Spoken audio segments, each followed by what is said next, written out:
அல்லினாள் தாமரை மேல் ஆரணங்கின் இன்துணைவே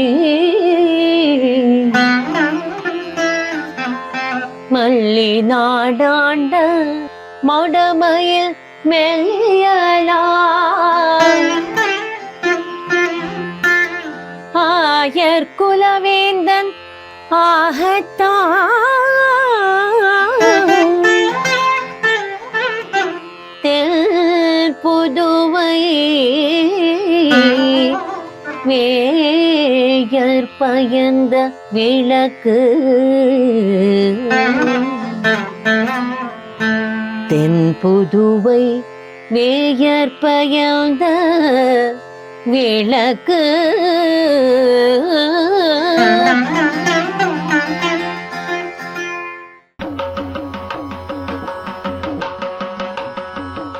श्रीमत्यै विष्णुचित्तार्य मनोनन्दनहेतवे नन्दनन्दन सुन्दर्यै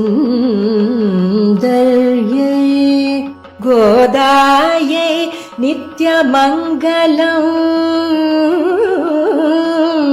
गोदायै नित्यमङ्गलम्।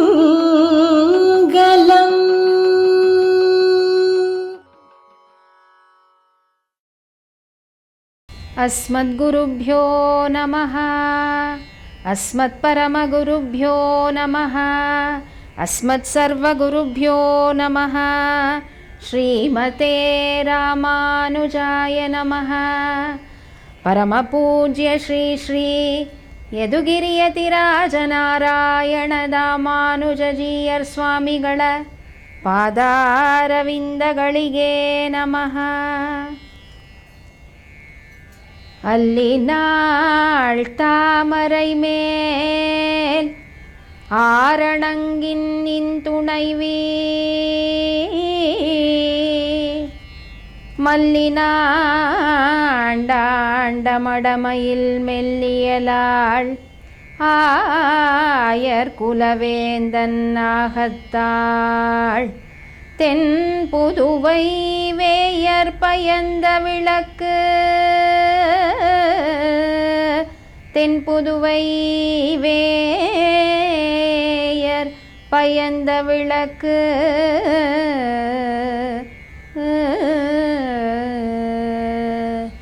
ஆண்டாள் திருவடிகளே சரணம். ಕೋದೈ ನಾಚಿಯಾರ್ ಅವಳ ಮಾಧುರ್ಯಪೂರ್ಣವಾದ ಪಾಶುರಗಳಿಂದನೇ ರಂಗನಾಥನನ್ನು ಹೇಗೆ ಪಾಣಿಗ್ರಹಣ ಮಾಡಿಕೊಂಡ್ಳು ಅನ್ನುವುದನ್ನು ಈ ವಾಚಾ ಕೈಂಕರ್ಯದಲ್ಲಿ ನಾವೆಲ್ಲರೂ ಸೇರಿ ಅನುಭವಿಸೋಣ. அகலகில்லே இறையும் என்று அலர்மேல் மங்கை உரை மார்பா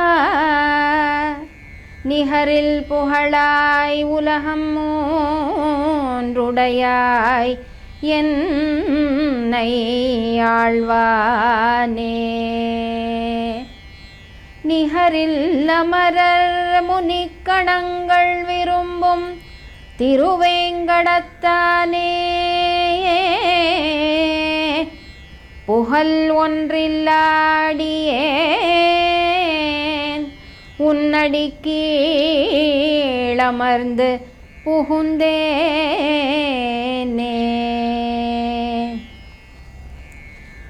ಭಗವಂತ ತಾಯಾರ್ ಇಬ್ಬರು ಒಂದೇ ಅಲ್ವಾ? ಮತ್ತು ಅವರಿಗೆ ನಾವು ಜೀವಾತ್ಮರು ಯಾಕೆ ಮದುವೆ ಮಾಡಬೇಕು ಅಂತ ಪ್ರಶ್ನೆ ಬಂದರೆ, ಲೋಕ ಕಲ್ಯಾಣಕ್ಕಾಗಿ. ಲೌಕಿಕದಲ್ಲಿ ನಮಗೆ ಮನುಷ್ಯರಿಗೆ ಮದುವೆ ಅಂದರೆ ಪರಿಚಯನೇ ಇಲ್ಲದೆ ಇರುವಂತಹ ಎರಡು ಆತ್ಮಗಳನ್ನು ಪ್ರಕೃತಿ ನಿಯಮಕ್ಕನುಸಾರವಾಗಿ ಒಂದು ಮಾಡೋದಕ್ಕೆ ಮಾಡಬೇಕಾಗತ್ತೆ. ಇವರಿಬ್ಬರು ಭಗವಂತ ತಾಯಿಯಾರು ಒಬ್ರನ್ನೊಬ್ರು ಬಿಟ್ಟು ಇರೋದೇ ಇಲ್ವಲ್ಲ, ಮತ್ತು ಇವ್ರಿಗೆ ಯಾಕೆ ನಾವು ಆವಾಗವಾಗ ಕಲ್ಯಾಣೋತ್ಸವ ಏರ್ಪಡಿಸ್ತೀವಿ? ಇದಕ್ಕೆ ನಮ್ಮ ಪೂರ್ವಾಚಾರ್ಯರು ಹೇಳ್ತಾರೆ, ಕಲ್ಯಾಣ ಅಂದರೆ ಒಂದು ಮಂಗಳಕರವಾದಂತಹ ಸಮಾರಂಭ, ಮುಂದೆ ನಡೆಯಬೇಕಾಗಿರುವಂತಹ ಹಲವಾರು ಒಳ್ಳೆಯ ಕೆಲಸಗಳಿಗೆ ಇದು ಮುನ್ನುಡಿಯಾಗತ್ತೆ. ಹಾಗಾಗಿ ಲೋಕಕ್ಷೇಮಾರ್ಥವಾಗಿ ಪೆರುಮಾಳ್ಗೆ ತಾಯಾರಿಗೆ ಕಲ್ಯಾಣೋತ್ಸವವನ್ನು ಏರ್ಪಡಿಸೋದು. ಈಗ ಮಂದಮತಿಗಳಾದಂತಹ ನಮಗೆ ಒಂದು ಪ್ರಶ್ನೆ, ಏನು ಮದುವೆ ಅಂದರೆ ಸುಮ್ಮನೆನಾ? ಆಮೇಲೆ ಎಷ್ಟು ಕಷ್ಟ ಇರುತ್ತೆ, ಸಂಸಾರ ನಡೆಸಬೇಕು, ಇದೆಲ್ಲ ಸುಲಭದ ವಿಚಾರನ? ಈ ಭಗವಂತ ಕೃಷ್ಣ ಬೇರೆಯವ್ರ ಮನೆಯಲ್ಲಿ ಬೆಣ್ಣೆ ಕದಿಯೋನು, ಆಂಡಾಳ್ ಮನಸ್ಸನ್ನೇನೋ ಸುಲಭವಾಗಿ ಕದ್ದುಬಿಟ್ಟಿದ್ದಾನೆ ಕಣ್ಣಂಚಲ್ಲೇ. ನಾಳೆ ಹೇಗಪ್ಪ ಅವಳನ್ನು ಕಾಪಾಡ್ತಾನೆ ಅಂತಂದರೆ, ಗೋಪಿ ಮನಂಸಿ ನವನೀತಂ ಮನೇದ್ಯ ಮುಷ್ಣಾತ ಅಂತ ಹೇಳ್ತಾರೆ. ಇಡೀ ಭೂಮಂಡಲನೇ ಭಗವಂತನದ್ದು, ಆದರೂ ಬೆಣ್ಣೆ ಕದ್ದ ಅಂತ ಅವನನ್ನು ನಾವು ಅಪವಾದ ಮಾಡ್ತೀವಿ. ದಾಸರು ಹೇಳ್ತಾರೆ, ಅಲ್ಲ ಭಗವಂತ, ಎಲ್ಲ ಜೀವಾತ್ಮರು ನಿನ್ನ ಸ್ವತ್ತು, ಆದರೂ ನಿನ್ನನ್ನು ಕಳ್ಳ ಅಂತಾರೆ. ನಿಜವಾದ ಕಳ್ಳ ನಾನಲ್ವಾ? ನಿನ್ನದೇ ಆದಂತಹ ಈ ಆತ್ಮವನ್ನು ನಾನು, ನಂದು, ನನ್ನಿಂದ ಅಂತೀನಲ್ಲ. ಇದಕ್ಕೆ ಉಪಾಯ ಏನು ಅಂತಂದಾಗ ಆಳ್ವಾರೆಲ್ಲ ಹೇಳೋ ಒಂದೇ ಒಂದು ಮಾತು ಅಂದರೆ, ಈ ಗೊಂದಲನೇ ನಮಗೆ ಇರಬಾರ್ದು, ನಮ್ಮನ್ನೇ ನಾವು ಭಗವಂತನಿಗೆ ಸಮರ್ಪಿಸಿಕೊಳ್ಬೇಕು ಅಂತ. ಶ್ರೀದೇವಿ ಭೂದೇವಿ ಸಮೇತನಾದಂತಹ ಮಲೆಯಪ್ಪ ಶ್ರೀನಿವಾಸನಿಗೆ ನಿತ್ಯ ಕಲ್ಯಾಣ. ಆಗ ಅಲ್ಲಿ ತಿರುಮಲೆಯಲ್ಲಿ ಕೇಳುವಂತಹ ಒಂದೇ ಸ್ವರ ಅಂದರೆ ಗೋವಿಂದ ಗೋವಿಂದ ಅಂತ. ಉಳದ ಕ್ಷೇತ್ರಗಳಲ್ಲಿ ಅಂದರೆ ಶ್ರೀರಂಗಂ, ಶ್ರೀವಿಲ್ಲಿಪುತ್ತೂರು, ಕಾಂಜೀಪುರ, ಮೇಲ್ಕೋಟೆ, ಇಲ್ಲೂ ಸಹ ವರ್ಷ ಪೂರ್ತಿ ಬೇಕಾದಷ್ಟು ಉತ್ಸವಗಳು, ರಥೋತ್ಸವಗಳು, ಕಲ್ಯಾಣೋತ್ಸವ ಸಹ ನಡೆಯುತ್ತೆ. ಆದರೂ ನಾವೆಲ್ಲ ಅಲ್ಲಿ ಗೋವಿಂದ ಗೋವಿಂದ ಅಂತಲೇ ಅಂತೀವಿ. ಯಾಕೆ ಹೀಗೆ? ಶ್ರೀರಂಗದಲ್ಲಿ ರಂಗಾರಂಗ ಅನ್ಬೋದಲ್ಲ, ಕಾಂಜೀಪುರದಲ್ಲಿ ವರದಾ ವರದಾ ಅನ್ಬೋದಲ್ಲ, ಮೇಲ್ಕೋಟೆನಲ್ಲಿ ನಾರಾಯಣ ನಾರಾಯಣ ಅನ್ಬೋದಲ್ಲ. ಯಾಕೆ ತಕ್ಷಣ ನಮಗೆ ಬಾಯಿಗೆ ಬರುವಂತಹ ಆ ಸುಲಭಮಯವಾದಂತಹ ಒಂದು ಪದ ಗೋವಿಂದ ಅಂತಂದರೆ, ಇದನ್ನು ಆಂಡಾಳ್ ತಿರುಪ್ಪಾವೈ 27, 28, 29ನೇ ಶ್ಲೋಕಗಳಲ್ಲಿ ಬಹಳ ಕ್ಲಿಯರಾಗಿ ನಮಗೆ ತಿಳಿಸ್ಕೊಡ್ತಾಳೆ. ಕೂಡಾರೈ ವೆಲ್ಲುಂ ಶೀರ್ ಗೋವಿಂದ, ಕುಟ್ರಮೊನ್ರಿಲ್ಲಾದ ಗೋವಿಂದ, ಅನ್ರಖಾಣ್ ಗೋವಿಂದ ಅಂತ. ಗೋವಿಂದ ಅಂದರೆ ಗೋವುಗಳನ್ನು ಸಂರಕ್ಷಿಸುವವನು ಅಂತ ಅರ್ಥ. ಮತ್ತು ನಾವೆಲ್ಲ ಅಂದರೆ ಸಾತ್ವಿಕರಾದ ಎಲ್ಲ ಜೀವಿಗಳನ್ನು ರಕ್ಷಿಸುವವನು ಗೋವಿಂದ. ಹಾಗಾಗಿ ಶ್ರೀನಿವಾಸನೇ ಗೋವಿಂದ, ಕೃಷ್ಣನೇ ಗೋವಿಂದ, ರಂಗನಾಥನೇ ಗೋವಿಂದ. ಹಾಗಾದರೆ ಇವತ್ತು ಮದುವೆ ಯಾರ್ಯಾರಿಗೆ? ಈ ಆಂಡಾಳ್ ತಿರುಕಲ್ಯಾಣದಲ್ಲಿ ಆಂಡಾಳ್ ರಂಗನಗ, ಆಂಡಾಳ್ ಕೃಷ್ಣನಗ, ಶ್ರೀನಿವಾಸ ಪದ್ಮಾವತಿಗ? ಸಾಧಾರಣವಾಗಿ ಮದುವೆ ಕಲ್ಯಾಣೋತ್ಸವ ಅಂದರೆ ನಮಗೆ ಸ್ತ್ರೀಯರಿಗೆ ತುಂಬ ಸಂಭ್ರಮ, ಪ್ರಾಮುಖ್ಯತೆ ಕೂಡ. ಭಗವಂತನ ವಿಷಯದಲ್ಲೂ ಹಾಗೆ. ವರ ಒಬ್ಬನೇ ಗೋವಿಂದ, ಆದರೆ ತಾಯಾರು 3 ಜನ, ಶ್ರೀದೇವಿ, ಭೂದೇವಿ, ನೀಳಾದೇವಿ. ಹಾಗಾಗಿ ಸಂಖ್ಯೆ ಪ್ರಕಾರ ಆಗಲಿ, ಇಂತಹ ಉತ್ಸವಗಳಲ್ಲಿ ಪಾಲ್ಗೊಳ್ಳೋದ್ರಲ್ಲಾಗಲಿ ಸ್ತ್ರೀಯರದ್ದೇ ಮೇಲ್ಗೈ. ಹಾಗಾಗಿ ಇವತ್ತು ಶ್ರೀವಿಲ್ಲಿಪುತ್ತೂರಲ್ಲಿ ಆಂಡಾಳ್ ಕೃಷ್ಣನ ಕಲ್ಯಾಣೋತ್ಸವಕ್ಕೆ ನಾವೆಲ್ಲ ಸಾಕ್ಷಿಯಾಗ್ತಾ ಇದ್ದೀವಿ. இன்றோ திருவாடிப்பூரம் எமக்காக வன்றோம், இங்காண்டாள் அவதரித்தாள், குன்றாத வாழ்வான் வைகுந்தவான் போகம் தன்னை இகழ்ந்து ಆಳ್ವಾರ್ ತಿರುಮಗಳಾರಾಯ್ ಅಂತ ಅವಳು ಯಾಕೆ ಶ್ರೀವಿಲ್ಲಿಪುತ್ತೂರಲ್ಲಿ ಅವತರಿಸಿದ್ಲು? ಅಯೋನಿಜೆಯಾಗಿ ಶ್ರೀವಿಲ್ಲಿಪುತ್ತೂರು ಅವಳನ್ನು ಶ್ರೀವಿಲ್ಲಿಪುತ್ತೂರು ಸ್ವಾಮಿಗಳು ಅಂದರೆ ವಿಷ್ಣು ಚಿತ್ತರು ಹೇಗೆ ಅವಳನ್ನು ಬೆಳೆಸಿದ್ರು, ಅವಳ ಅವತಾರ ಯಾಕಾಗಿ ಅನ್ನೋದನ್ನು ನಾವು ನೋಡೋದಾದರೆ, ಬೇರೆ ಬೇರೆ ದೇವಸ್ಥಾನಗಳಲ್ಲಿ ಬೇರೆ ಬೇರೆ ಸಂದರ್ಭಗಳಲ್ಲಿ ಆಂಡಾಳ್ ಕಲ್ಯಾಣ ನಡೆಯುತ್ತೆ. ಧನುರ್ಮಾಸದಲ್ಲಿ, ಇವತ್ತು ತಿರುವಾಡಿಪುರದ ದಿವಸ, ಪಂಗುನಿ ಉತ್ತರದಲ್ಲಿ, ಹೀಗೆ ನಮ್ಮ ಮನಸ್ಸಿಗೆ ಯಾವಾಗ ಅವಳ ಕಲ್ಯಾಣ ನೋಡಬೇಕು ಅಂತ ಅನ್ಸತ್ತೋ ಆವಾಗ ಕೂಡ ನಾವು ಆಂಡಾಳ್ ಕಲ್ಯಾಣವನ್ನು ಏರ್ಪಡಿಸಬಹುದು. ಇಂತಹ ಆಂಡಾಳ್ ಯಾರು, ಏನು ಇವಳ ಮಹಿಮೆ, ಇವಳಿಗೆ ಎಷ್ಟು ವಯಸ್ಸು, ಇಷ್ಟೊಂದು ಪ್ರಚಾರ ಹೇಗೆ ಸಿಕ್ತು ಅಂತ ನಾವು ನೋಡಿದ್ರೆ, ಒಂದು 5 ವರ್ಷದಿಂದ 85-90 ವರ್ಷದ ಮನುಷ್ಯರಲ್ಲಿ ದೇವರು, ಆಧ್ಯಾತ್ಮ ಇದೆಲ್ಲ ಏನು ಗೊತ್ತಿದೆಯೋ ಗೊತ್ತಿಲ್ವೋ, ಆದರೆ ತಿರುಪ್ಪಾವೈ ಕೇಳಬೇಕು, ನಾನೂ ಕಲಿಬೇಕು, ಧನುರ್ಮಾಸದಲ್ಲಿ 30 ದಿನ ದೇವಸ್ಥಾನಕ್ಕೆ ಹೋಗಬೇಕು, ಅಲ್ಲಿ ತಿರುಪ್ಪಾವೈ ಕೇಳಿಸ್ಕೊಂಡು ಆಂಡಾಳ್ ಕಲ್ಯಾಣೋತ್ಸವದಲ್ಲಿ ಭಾಗವಹಿಸಬೇಕು. ಇಂತಹ ಮನಸ್ಥಿತಿಗೆ ನಾಂದಿ ಹಾಡಿದವಳು ಆಂಡಾಳ್. ಭಕ್ತಿ ಅನ್ನುವಂತಹ ಸಾಗರದಲ್ಲಿ ವೇದ, ಶಾಸ್ತ್ರ, ಆಗಮ, ವೇದಾಂತ, ಪುರಾಣ, ಇತಿಹಾಸ ಹೀಗೆ 10 ಹಲವು ವಿಷಯಗಳಿವೆ. ಇದೆಲ್ಲ ಎಲ್ರಿಗೂ ಸುಲಭ ಸಾಧ್ಯವಾದದ್ದಲ್ಲ. ಇದಕ್ಕೆ ಅಪವಾದನೇ ತಿರುಪ್ಪಾವೈ 30 ಪಾಶುರಗಳು.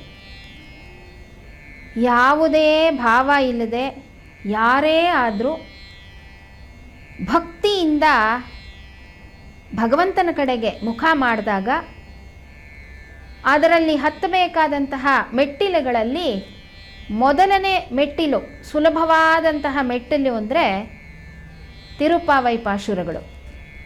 ಇದರಲ್ಲಿ ದಶಾವತಾರ ಇದೆ, ಗೋವಿಂದನಾಮ ಇದೆ, ಭಾಗವತ ಇದೆ, ರಾಮಾಯಣ ಇದೆ, ಮಹಾಭಾರತ ಇದೆ, ಎಲ್ಲವನ್ನೂ ಅಡಗಿಸ್ಬಿಟ್ಟಿದ್ದಾಳೆ ಆಂಡಾಳ್.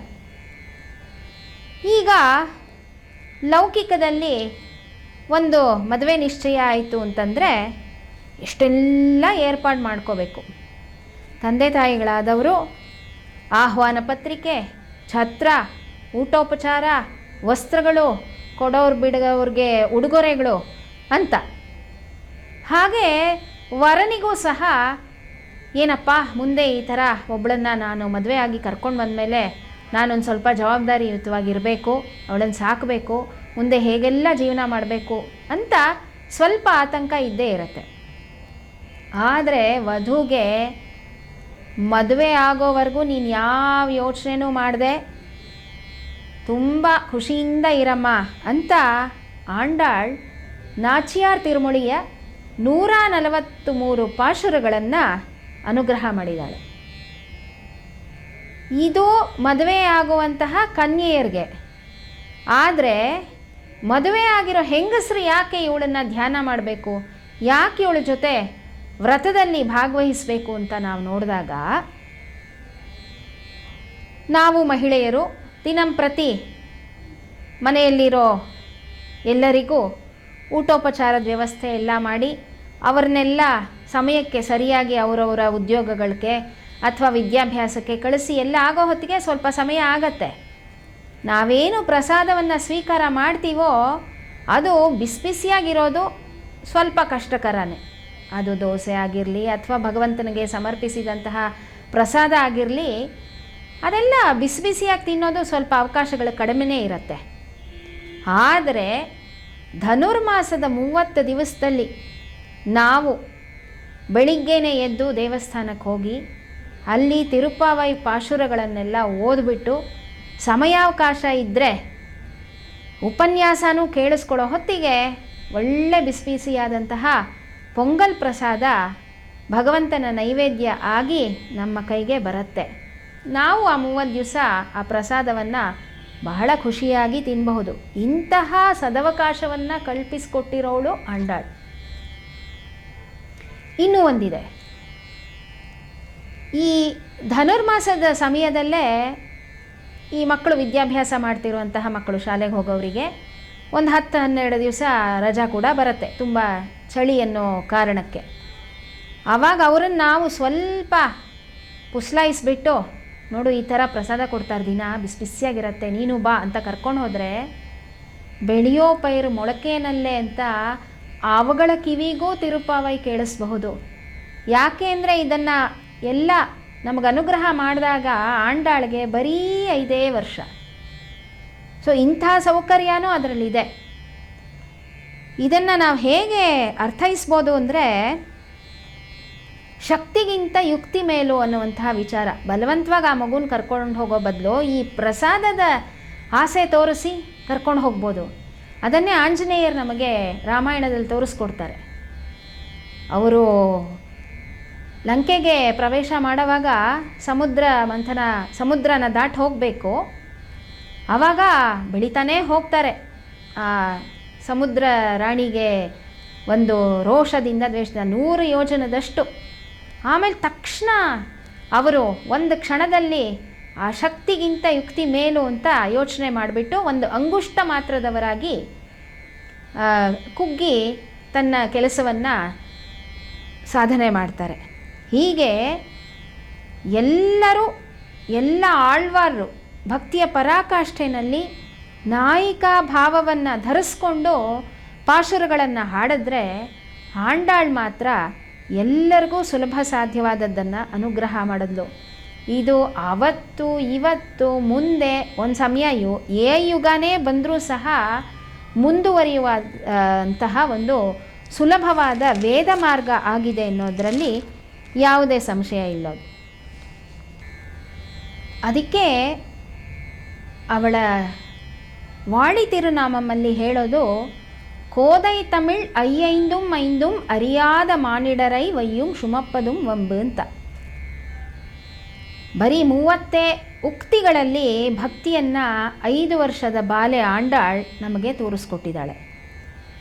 ಇಷ್ಟೆಲ್ಲ ಅರ್ಹತೆ, ಕ್ವಾಲಿಫಿಕೇಷನ್ ಆಂಡಾಳ್ಗೆ ಯಾವ ವಿಶ್ವವಿದ್ಯಾಲಯದಲ್ಲಿ ಸಿಕ್ಕಿತು ಅಂದರೆ, ಅಥವಾ ಅವಳಿಗೇನಾದರೂ ಆನರರಿ ಡಾಕ್ಟ್ರೇಟ್ ಬಂತಾ ಅಂತಂದರೆ, ಮನೆಯೇ ಮೊದಲ ಪಾಠಶಾಲೆ, ತಾಯಿಯೇ ಮೊದಲ ಗುರು ಅನ್ನೋ ಹಾಗೆ ಆಂಡಾಳ್ಗೆ ಅವಳು ಅಯೋನಿಜೆಯಾಗಿದ್ದರೂ ಸಹ ಅವಳನ್ನು ಸಾಕಿದಂತಹ ತಾಯಿ ಸಮಾನರಾದಂತಹ ವಿಷ್ಣು ಚಿತ್ತರು ಪೆರಿಯಾಳ್ವಾರರು ತಮ್ಮ ದೈನಂದಿನ ಜೀವನದಿಂದ, ಹೂ ಕೈಂಕರ್ಯದಿಂದ, ಕಥಾಶ್ರವಣದಿಂದ ಇವಳಿಗೆ ಇದನ್ನೆಲ್ಲ ದಿನ ಹೇಳ್ತಾ ಬಂದರು.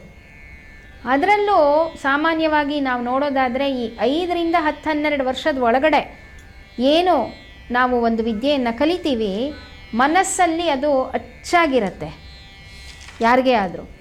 ಅಂಥದ್ರಲ್ಲಿ ಪೆರಿಯಾಳ್ವಾರ ಆ ಭಕ್ತಿ ಸವರಿದ ಕಥೆಗಳನ್ನೆಲ್ಲ ಆಂಡಾಳ್ ಅವಳು ಕೇಳ್ತಾ ಕೇಳ್ತಾ ಅವಳ ಮನಸ್ಸಲ್ಲಿ ಅದು ಆಳವಾಗಿ ಊರು ಬಿಡ್ತು. ಅನ್ರು ಇವ್ವುಲಗಂ ಇಂದ್ರ ಪರೈ ಹೊಳ್ವಾನ್ ಅನ್ರಹಾಣ್ ಗೋವಿಂದ ಅಂತ ತ್ರಿವಿಕ್ರಮಾವತಾರದ ಬಗ್ಗೆ, ಅಂದರೆ ಸುಮಾರು 16 ಅಡಿ ಇರುವಂತಹ ಮಲಯಪ್ಪನ ಬಗ್ಗೆ ಹಾಡಿದಾಳೆ. ಸೀರಿಯ ಸಿಂಗಂ ಅಂತ ನರಸಿಂಹನ ಬಗ್ಗೆ ಹಾಡಿದಾಳೆ. ಯಾವುದೇ ಭಯ ಇಲ್ಲ ಅವಳಿಗೆ.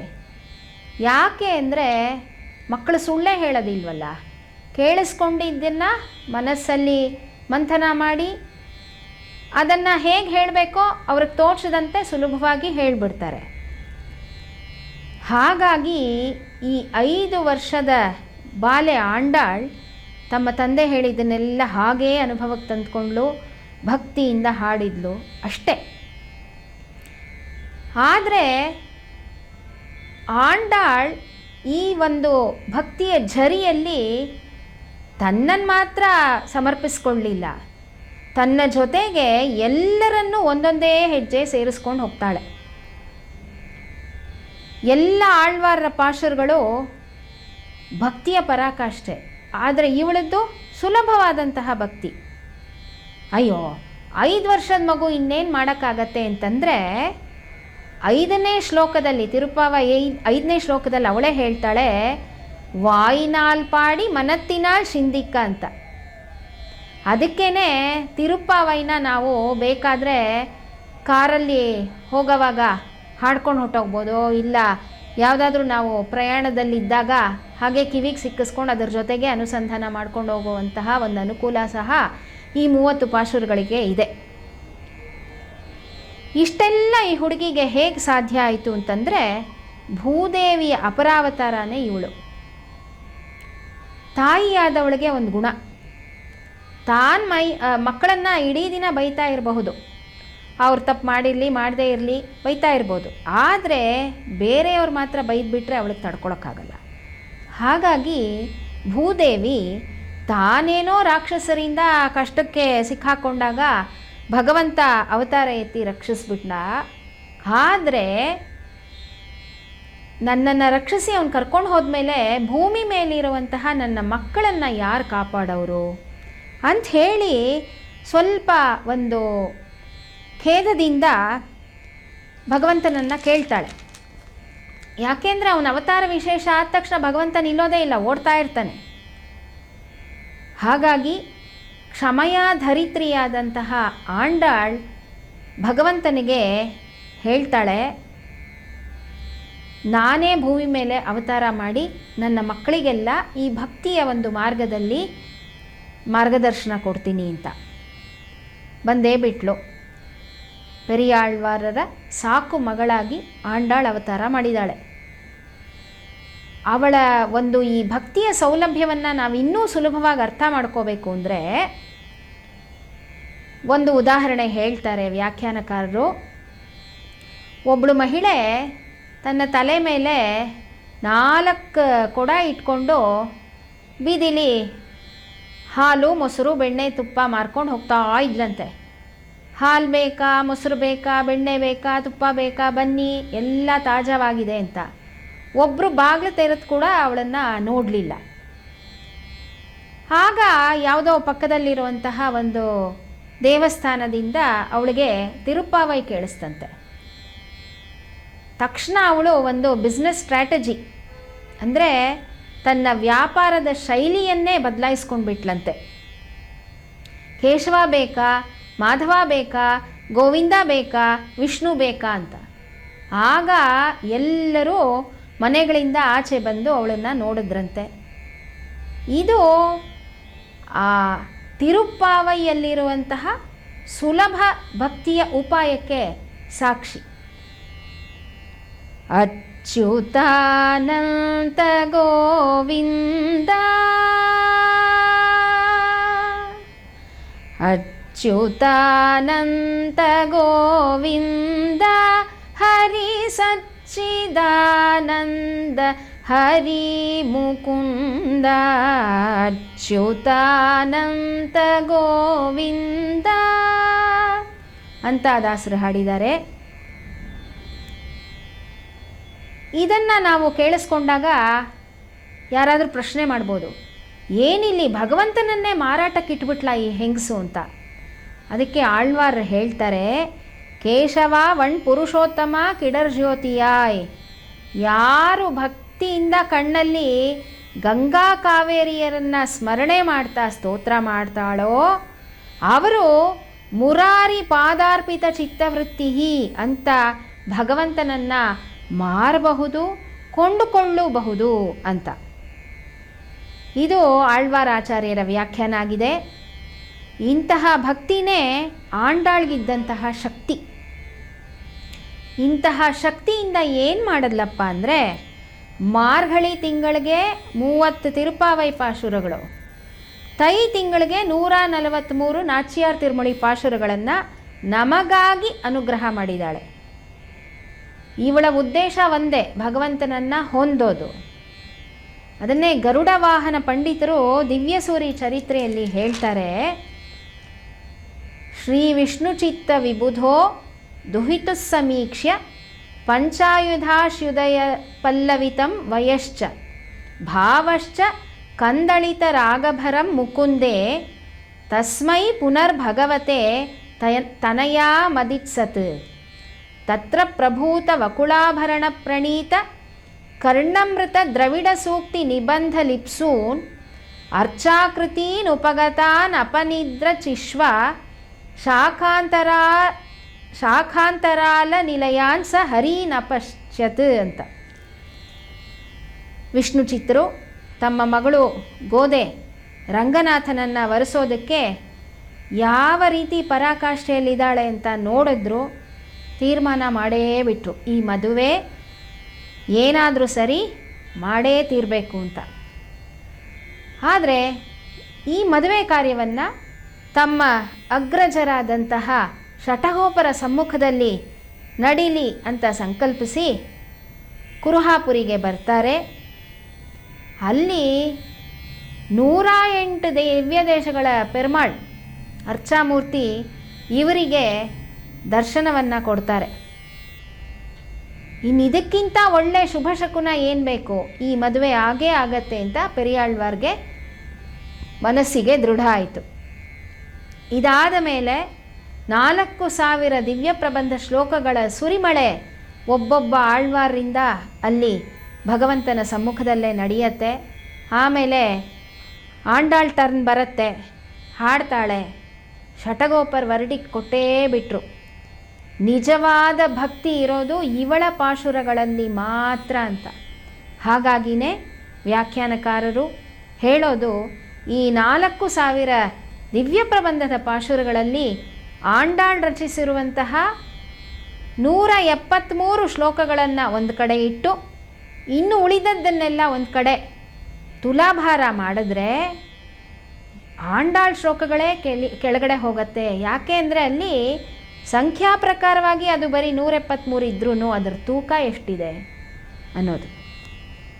ಸಾಕಂ ಸರಫ್ ಪ್ರಮುಖ ಭಕ್ತಗಣೈ ಶಠಾರಃ ಗೋದಾಕೃತಂ ಕೃತಿಯುಗಂ ಸರಸಂ ನಿಶಮ್ಯ ವೀಕ್ಷ್ಯಾನಂದ ವಿಷಮೇಶು ಸುಖಂ ವಯೋಸ್ಯಾಹ ದೀನಾಂ ದಶಾಂಚ ಹೃದಯಂ ಮುಖೈರಿಸಕ್ತಂ. ಸರಿ, ಪೆರಿಯಾಳ್ವಾರರು ವಾಪಸ್ಸು ಶ್ರೀವಿಲ್ಲಿಪುತ್ತೂರಿಗೆ ಬಂದು ಮಗಳ ಮದುವೆಗೆ ಬೇಕಾದಂತಹ ಎಲ್ಲ ಏರ್ಪಾಡುಗಳನ್ನು ಮಾಡ್ಕೊಳ್ಳೋದಕ್ಕೆ ಶುರು ಮಾಡಿದ್ರು. ಈ ಕಲ್ಯಾಣೋತ್ಸವ ಶುರು ಆಗೋವಷ್ಟರಲ್ಲಿ ಇದೆಲ್ಲ ಆಂಡಾಳ್ ಅವತಾರ ಎಲ್ಲಿಂದ ಶುರುವಾಯಿತು ಅಂತ ನಾವು ನೋಡೋದಾದರೆ ಭಾಗವತದಲ್ಲಿ ಒಂದು ಶ್ಲೋಕ ಇದೆ. ಹೇಮಂತೆ ಪ್ರಥಮೇ ಮಾಸೆ ನಂದವ್ರಜ ಕುಮಾರಿಕಾಃ ಚೇರೂಹು ಹವಿಷ್ಯಂ ಭುಂಜಾನಾಃ ಕಾತ್ಯಾಯನ್ಯರ್ಚನ ವ್ರತಂ ಕಾತ್ಯಾಯನಿ ಮಹಾಮಾಯೆ ಮಹಾಯೋಗಿನ್ಯಧೀಶ್ವರಿ ನಂದಗೋಪಸುತಂ ದೇವಿ ಪತಿಂ ಮೇ ಕುರುತೆ ನಮಃ ಅಂತ. ಗೋಕುಲದಲ್ಲಿ ಗೋಪಿಕೆಯರೆಲ್ಲ ಕೃಷ್ಣಾನುಭವವನ್ನು ಪಡೆಯೋದಕ್ಕೋಸ್ಕರ ಈ ಕಾತ್ಯಾಯನಿ ವ್ರತವನ್ನು ಕೈಗೊಳ್ತಾರೆ. ಇದನ್ನೆಲ್ಲ ಸಣ್ಣ ವಯಸ್ಸಿಂದಾನೇ ಪೆರಿಯಾಳ್ವಾರರ ಮುಖಾಂತರ ಕೇಳ್ತಾ ಬಂದವಳೆ ಆಂಡಾಳ್, ಅಯೋನಿಜೆ. ಹಾಗಾಗಿ ಈ ಭಾವ ಬರೋದ್ರಲ್ಲಿ ಅನುಮಾನನೇ ಇಲ್ಲ. ಬಾಲೆ ಸುಶೀಲೆಯ ಶೀಲಾವನಮಾಲಾ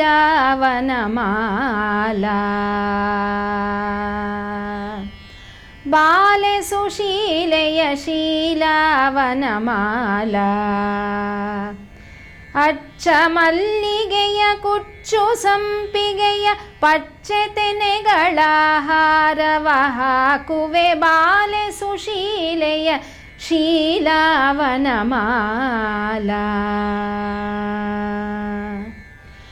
ಮರುಗ ಮಲ್ಲಿಗೆಯ ದವನ ಕೇದಿಗೆಯ ಸುರಹೊನ್ನೆ ಹೂವಿನ ಹಾರವ ಹಾಕುವೆ ಬಾಲೆ ಸುಶೀಲೆಯ ಶೀಲಾವನಮಾಲಾ. ಹೀಗೆ ಪೆರಿಯಾಳ್ವಾರರು ದೊಡ್ಡ ಹೂವಿನ ತೋಟ ನಿರ್ಮಿಸಿದ್ರು. ಹೂವಿನ ಕೈಂಕರ್ಯ ಭಗವಂತನಿಗೆ ಅಂದರೆ ಪೆರಿಯಾಳ್ವಾರರು ಅಂದರೆ ಹೂವಿನ ಕೈಂಕರ್ಯ. ಇಂತಹ ಹೂವುಗಳನ್ನೆಲ್ಲ ಭಗವಂತನಿಗೋಸ್ಕರ ಬೆಳೆಸಿ ಅದನ್ನೆಲ್ಲ ಮಾಲೆ ಮಾಡಿ ಪೆರಿಯಾಳ್ವಾರರು ಸಮರ್ಪಿಸ್ತಾ ಇದ್ದಿದ್ದನ್ನು ನೋಡಿದಂತಹ ಆಂಡಾಳ್, ಇವಾಗ ನಾವು ನೋಡಿದ್ವಲ್ಲ ಈ ವಿಧ ವಿಧವಾದಂತಹ ಹೂಗಳ ಮಾಲೆ, ಅದನ್ನೆಲ್ಲ ತಾನು ಧರಿಸ್ಕೊಳ್ಳೋದನ್ನು ಪೆರಿಯಾಳ್ವಾರ್ ಒಂದು ದಿವಸ ನೋಡಿಬಿಟ್ರು. ಅದನ್ನು ಹಾಕೋತಾಳೆ, ಅಲಂಕಾರ ಮಾಡ್ಕೋತಾಳೆ, ಕನ್ನಡಿಯನ್ನು ನೋಡ್ತಾಳೆ. ಹಾಗಾಗಿನೇ ಅವಳ ಮದುವೆನ ರಂಗನಾಥನ ಜೊತೆಗೆ ಅಂತ ನಿಶ್ಚಯ ಮಾಡಿದ್ರು. ಆದರೆ ಇಲ್ಲಿ ಈ ಪೂಮಾಲೆ ಕೈಂಕರ್ಯ ಮಾತ್ರ ಆಂಡಾಳ್ ಮಾಡಲಿಲ್ಲ. ಅಂದರೆ ತಾನು ಹಾಕ್ಕೊಂಡಿದ್ದ ಹೂವನ್ನು ಭಗವಂತನಿಗೆ ಹಾಕ್ಬಿಟ್ಟು ಅವನನ್ನು ಮದುವೆ ಮಾಡ್ಕೊಂಡು ಹೋಗಲಿಲ್ಲ. ಹೂವಿನಿಂದ ನಾರು ಸ್ವರ್ಗ ಅನ್ನೋ ರೀತಿನಲ್ಲಿ ಪಾಮಾಲೆ ಕೂಡ ಮಾಡಿದ್ಲು. ಪಾಮಾಲೆ ಅಂದರೆ ಮಾಲೆ, ಹಾಡಿನ ಮಾಲೆ. 30 ಮಣಿಗಳ ರೀತಿ 30 ಪಾಶುರಗಳನ್ನು ಪೋಣಿಸಿ ಆ ಹಾರವನ್ನು ನಮಗೆ ಕೊಟ್ಟು ಜಪ ಮಾಡಿ ಹಾಡಿ ಭಗವಂತನನ್ನು ಪಡೆಯಿರಿ ಅಂತ ಅನುಗ್ರಹ ಮಾಡಿದ್ದಾಳೆ. ಇದು ಅವಳ ತತ್ವ. ಮದುವೆಯಲ್ಲಿ ನಡೆಯುವಂತಹ ಎಲ್ಲ ಶಾಸ್ತ್ರಗಳ ಕನಸನ್ನು ಮೊದಲೇ ಕಂಡವಳು ಈ ಆಂಡಾಳ್. ಸಾಧಾರಣವಾಗಿ ಈ ಸಂಬಂಧ ಮಾಲೆ ಅಂತ ನಾವೇನು ಕರಿತೀವಿ, ಆವಾಗ ಜನಗಳ ಮಧ್ಯೆ ಅಂದರೆ ಆ ಹೆಣ್ಣಿನವ್ರಿಗೂ ಗಂಡಿನವ್ರಿಗೂ ಮಧ್ಯೆ ಒಂದು ಚಿಕ್ಕ ವಾಗ್ವಾದನೇ ಶುರುವಾಗ್ಬಿಡತ್ತೆ. ಗಂಡಿನ ಕತ್ತಲ್ಲಿ ಹೆಚ್ಚು ಹಾರಗಳಿವೆಯಾ, ಇಲ್ಲ ಹೆಣ್ಣಿನ ಕತ್ತಲ್ಲಿ ಹೆಚ್ಚು ಹಾರ ಇದೆಯಾ ಅಂತ. ಯಾಕಪ್ಪ ಅಂದರೆ ಮೊದಲು ವರ 2 ಹಾರಗಳನ್ನು ಹಾಕ್ಕೊಂಡು ಕಾಶಿ ಯಾತ್ರೆ ಮುಗಿಸ್ಕೊಂಡು ಉಯ್ಯಾಲೆ ಹತ್ರ ಬಂದು ಕಾಯ್ತಾ ಇರ್ತಾನೆ. ವಧು ಇಲ್ಲಿ ಆಂಡಾಳ್ ಬರಬೇಕು. ಈ ವರನೋ ಸಾಧಾರಣವಾದಂತಹ ವರ ಅಲ್ಲ. ಯಾವ ಅರ್ಚಾವತಾರ ಮೂರ್ತಿನೂ 6 ಅಡಿಗಿಂತ ಕಮ್ಮಿನೇ ಇಲ್ಲ. ಅದರಲ್ಲೂ ಕಂಚಿಯ ದೇವರಾಜ ಪೆರುಮಾಳ್ ಅಬ್ಬಬ್ಬ ಸುಂದರ ತೋಳುಡಿಯಾನ್, ಅವನ ಬಾಹುನೇ ಹಾಗಿರತ್ತೆ. ಆದರೆ ಆಂಡಾಳ 5 ವರ್ಷದ ಹುಡುಗಿ,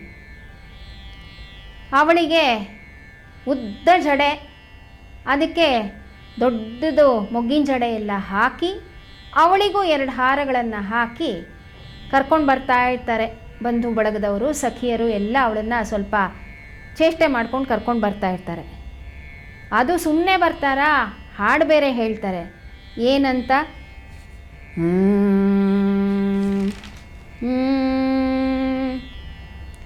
ಶರಧಿ ಬಂಧನ ರಾಮಚಂದ್ರ ಮೂರ್ತಿಗೋ ಪರಮಾತ್ಮ ಅನಂತ ಪದ್ಮನಾಭನಿಗೋ.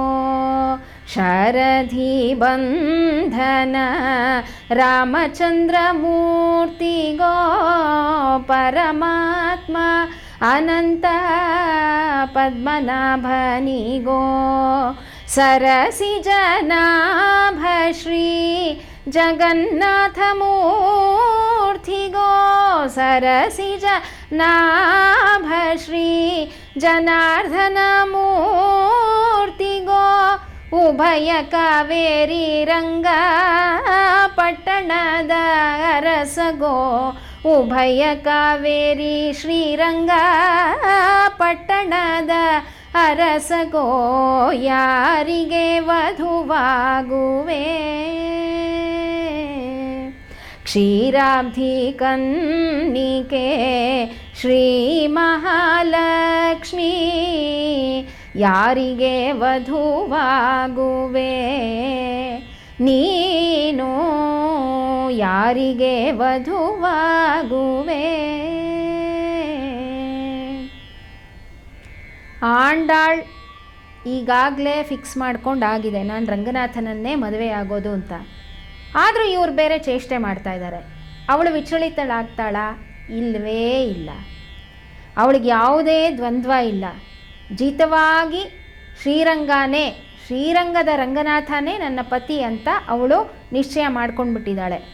ಶ್ರುತ್ವಾ ತುತೋಷ ತರುಣೀಯತಿ ಯಾ ತದೈವ ಜಾಮಾತೃನಾಥ ಬಿರುದಂ ಶ್ರವಣಾಮೃತಂ ಸಾ ಅಂತ. ಸರಿ, ಸಂಬಂಧ ಮಾಲೆಗೆ ಕರ್ಕೊಂಡು ಬಂದರು. ಕರ್ಕೊಂಡು ಬಂದರೆ ಹಾರ ಬದಲಾಯಿಸ್ಕೋಬೇಕು. ಮೊದಲು ಭಗವಂತ ಹಾಕ್ಬಿಟ್ಟ. ಅವನ 6 ಅಡಿ, ಇವಳು ಪುಟ್ಟ ಹುಡುಗಿ, ತುಂಬ ಸುಲಭ ಭಗವಂತನಿಗೆ ಹಾರ ಹಾಕೋದು. ಇವಳು ಏನು ಮಾಡಬೇಕು? ಸುತ್ತಮುತ್ತಲೂ ಇದ್ದಂತಹ ಅವರ ಸೋದರ ಸಂಬಂಧಿಗಳೆಲ್ಲ ಅವಳನ್ನು, ಚಿಕ್ಕ ಪುಟಾಣಿ ಹುಡುಗಿ ಅಲ್ವ ಅವಳು, ಅವಳನ್ನು ಎತ್ಕೊಂಡು ಹಾರ ಹಾಕ್ಸಿದ್ರು. ಈ ರೀತಿ 3 ಸಾರಿ ಹಾರ ಬದಲಾಯಿಸಿ ಆಯಿತು. ಒಬ್ಬರ ಹತ್ರ 3 ಹಾರ ಇದೆ, ಇನ್ನೊಬ್ಬರ ಹತ್ರ ಒಂದೇ ಹಾರ ಇದೆ. ಇವಳು 2 ಧರಿಸ್ಕೊಂಡು ಬಂದಿದ್ಲು, ಭಗವಂತ 2 ಹಾಕ್ಕೊಂಡು ಬಂದಿದ್ದ. ಅದನ್ನು ಬದಲಾಯಿಸ್ಕೊಂಡಾಗ ಒಬ್ಬರ ಹತ್ರ 3 ಹಾರ ಇದೆ, ಇನ್ನೊಬ್ಬರ ಹತ್ರ ಒಂದೇ ಹಾರ ಇದೆ. ಆವಾಗಲೇ ಈ ವಾಗ್ವಾದ, ಹುಡುಗನ ಕಡೆಯವ್ರಿಗೆ ಹುಡುಗಿಯರ ಕಡೆಯವ್ರಿಗೆ. ಈಗ ಇವತ್ತಿಗೆ ನಾವು ಹುಡುಗಿ ಕಡೆಯವರು ಶ್ರೀವಳ್ಳಿ ಪುತ್ತೂರಿನವರು ಅಂತ ಅಂದ್ಕೊಳ್ಳೋಣ. ಸರಿ, ಸೋದರ ಸಂಬಂಧಿಗಳು ಅಲ್ಲಿದ್ದವರೆಲ್ಲ ಈ ಪುಟಾಣಿ ಹುಡುಗಿ ಆಂಡಾಳನ್ನ ಎತ್ಕೊಂಡು ಹೇಗೋ ಮಾಡಿ ಭಗವಂತನಿಗೆ ಹಾರ ಹಾಕಿಸ್ಬಿಟ್ರು. ಒಬ್ಬರ ಕತ್ನಲ್ಲಿ 3 ಹಾರ ಇದೆ, ಇನ್ನೊಬ್ಬರ ಕತ್ತಲ್ಲಿ 2 ಹಾರ ಇದೆ. ಯಾಕೆ ಅಂದರೆ ಬರವಾಗ ಇಬ್ಬರು 2 ಧರಿಸ್ಕೊಂಡು ಬಂದಿದ್ರು. ಇಲ್ಲಿ 3 ಸಾರಿ ಸಂಬಂಧ ಮಾಲೆ ಆದಾಗ ಇದು ಸಹಜನೇ. ಸರಿ, ಅಲ್ಲಿ ಹುಡುಗನ ಕಡೆಯವ್ರಿಗೆ ಹುಡುಗಿ ಕಡೆಯವ್ರಿಗೆ ಒಂದು ಸಣ್ಣದಾಗಿ ವಾಗ್ವಾದ ಶುರು ಆಗೋಯ್ತು. ಇದು ಭಗವಂತನ ಲೀಲೆನೇ, ಅವನೇ ಮಾಡಿಸಿರೋದು. ಯಾಕಪ್ಪ ಅಂತಂದರೆ ಈಗ ಹುಡುಗಿ ಕತ್ನಲ್ಲಿ 3 ಹಾರ ಇದೆ ಅಂತ ಇಟ್ಕೊಳ್ಳೋಣ. ಅವರು ಶ್ರೀವಳ್ಳಿ ಪುತ್ತೂರಿನವರು. ಅವಾಗ ಏನು ಮಾಡಿದ್ರು ಅವರು, ನೋಡಿದ್ರಾ ನಮ್ಮ ಹುಡುಗಿನೇ ಹೈಟ್ ಕಡಿಮೆ ಇದ್ದರು, ಅವಳ ಹತ್ರನೇ 3 ಹಾರ ಇರೋದು, ಅವಳೇ ತೂಕ ಜಾಸ್ತಿ ಅಂತಂದರು. ಇಲ್ಲಿ ಹುಡುಗನ ಕಡೆಯವ್ರು ಯಾರು? 108 ದಿವ್ಯ ದೇಶಗಳಲ್ಲಿರುವಂತಹ ಭಗವಂತನ ಕಡೆಯವ್ರು ಯಾರು ಬೇಕಾದರೂ ಆಗಿರ್ಬೋದು, ಅವ್ರು ಸುಮ್ಮನೆ ಇರ್ತಾರಾ? ಹಾಗಾಗಿ ಇದು ವಾದ ವಿವಾದಕ್ಕೆ ಎಡೆ ಆಯಿತು. ಆದರೆ ಹೀಗಾದ ತಕ್ಷಣ ಆಂಡಾಳ್ ಭಯಕ್ಕೆ ಇಷ್ಟೊತ್ತು ತಲೆ ಬಗ್ಗಿಸ್ಕೊಂಡಿದ್ಲು. ಯಾಕೆ ಅಂದರೆ ಹಾರ ಬೇರೆ ಭಾರ, ಆಮೇಲೆ ಮೊಗ್ಗಿನ ಜಡೆನೂ ತುಂಬ ಭಾರ. ಒಂದು ಕ್ಷಣ ಭಯದಲ್ಲಿ ಹೀಗೆ ಕಣ್ಣೆತ್ತಿ ನೋಡಿದ್ಲು ಭಗವಂತನನ್ನು. ಭಗವಂತ ಅದಕ್ಕೋಸ್ಕರನೇ ಕಾಯ್ತಾ ಇದ್ದ. ಏನು ಇಷ್ಟೊತ್ತು ಅವಳನ್ನು ಭಗವಂತ ನೋಡ್ತಾ ಇದ್ದರೂ ಸಹ ಇವಳು ಮಾತ್ರ ಭಗವಂತನನ್ನು ನೋಡೋಕ್ಕಾಗೇ ಇರಲಿಲ್ವಲ್ಲ. ಹಾಗಾಗಿ ಈ ಜನಗಳು ವಾದ ಮುಗಿಸೋವಷ್ಟರಲ್ಲಿ ಭಗವಂತ ಅವಳ ಕಣ್ಣುಗಳನ್ನು ನೋಡ್ಬಿಡ್ಬೇಕು. ಹಾಗಾಗಿ ಈ ಲೀಲೆ ಮಾಡಿಸ್ದ. ಆದರೆ ಈ ಥರ ಒಂದು ವಾಗ್ವಾದ ನಡೆಯುವಾಗ ಆಂಡಾಳ್ ಮಾತ್ರ ಭಗವಂತನನ್ನು ಬಿಟ್ಕೊಡ್ಲಿಲ್ಲ. ತಿರುಪಾವೈಯಲ್ಲಿ ಹೇಳ್ತಾಳೆ, ಭಗವಂತ 2 ಕೈಗಳಲ್ಲಿ ಮೊದಲು ಶಂಖಚಕ್ರಧಾರಿಯಾಗಿದ್ದ. ಮಾರ್ಗಳಿ ತಿಂಗಳ ಪಾಶುರ ಕೇಳಿಸ್ಕೊಂಡ್ಮೇಲೆ 4 ಅಂದರೆ ಚತುರ್ಭುಜ ಆದ. ಆಮೇಲೆ ವೈಯತ್ತು ವಾಳ್ವೀರಹಾಳ್ 2ನೇ ಪಾಶುರ, ಅದನ್ನು ಕೇಳಿಸ್ಕೊಂಡಿದ್ದ ತಕ್ಷಣ 4 16 ತೋಳುಗಳು ಸಿಕ್ಕದ್ವಂತೆ ಭಗವಂತನಿಗೆ. ಆಮೇಲೆ 3ನೇ ಪಾಶುರ ಓಂಗಿ ಉಲಹಳಂದ, ಅದನ್ನು ಕೇಳಿಸ್ಕೊಂಡಿದ್ದಕ್ಕೆ 16 × 16 256 ತೋಳುಗಳು ಭಗವಂತನಿಗೆ ಆಯ್ತಂತೆ. ಆಮೇಲೆ ಆಳಿಮಳೈ ಕಣ್ಣ ಪಾಶುರಕ್ಕೆ 256 × 256, ಅದು ಎಷ್ಟೋ ಅಷ್ಟು ತೋಳುಗಳ ಉಳ್ಳವನಾದಂತೆ ಭಗವಂತ. ಇದು ತಿರುಪ್ಪಾವೈ ಪಾಶುರದ ಹಿರಿಮೆ ಅಂತ ನಮ್ಮ ಪೂರ್ವಾಚಾರ್ಯರು ವ್ಯಾಖ್ಯಾನ ಮಾಡ್ತಾರೆ. ಹೀಗೆ ಆಂಡಾಳ್ ಎಲ್ಲೂ ಭಗವಂತನನ್ನು ಬಿಟ್ಟೇ ಕೊಟ್ಟಿಲ್ಲ. ಅಲ್ಲದೆ ಹೀಗೆ ಅವಳನ್ನು ಭಗವಂತ ನೋಡಿದ ಮೇಲೆ ಅವಳು ಭಗವಂತನನ್ನು ನೋಡಿದ್ಲು. ಆವಾಗ ದಾಸರು ಹಾಡ್ತಾರೆ,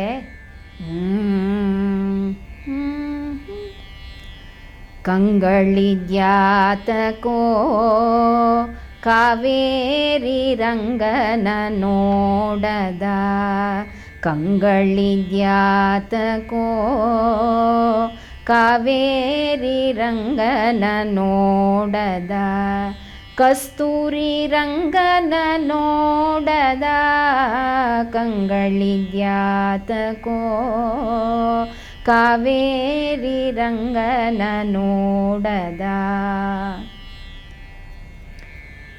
ಇದು ಭಗವಂತನ ಒಂದು ಸ್ತುತಿ. ಆದರೆ ದಿವ್ಯಸೂರಿ ಚರಿತ್ರೆಯಲ್ಲಿ ಹೀಗೂ ಹೇಳಿದ್ದಾರೆ, ಆಲೋಕ್ಯ ತತ್ರ ಹರಯ ಸಮಸ್ವೈಜಯಂತೀಂ ತಸ್ಯಾ ವಿಲೋಚನ ರಸಾಯನ ಮಂಗಯಷ್ಟೀಂ ಲೋಕತ್ರಯೀ ಬಹುಮತಾತ್ ಕಮಲಾಪತಿತ್ವಾತ್ ಗೋದಾಪತಿತ್ವಮಧಿಕಂ ಬಹುಮೇನಿರೇತೆ ಅಂತ.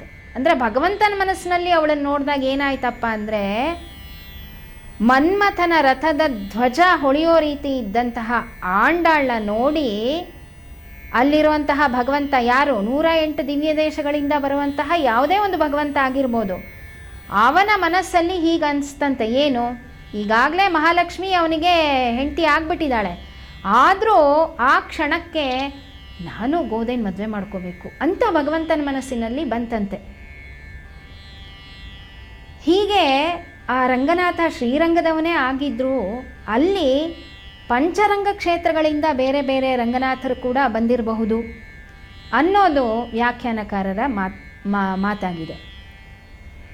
ಮಾಲೈ ಕಟ್ಟಿಯ ಮಾಲೈ, ಈ ಮಾಲೆ ಅನ್ನುವಂತಹ ಪದಕ್ಕೆ ಒಂದು ಇಡೀ ದಿನದ ಉಪನ್ಯಾಸವನ್ನೇ ನಾವು ಪೂರ್ವಾಚಾರ್ಯರುಗಳಿಂದ ತಿಳ್ಕೋಬಹುದಾಗಿದೆ.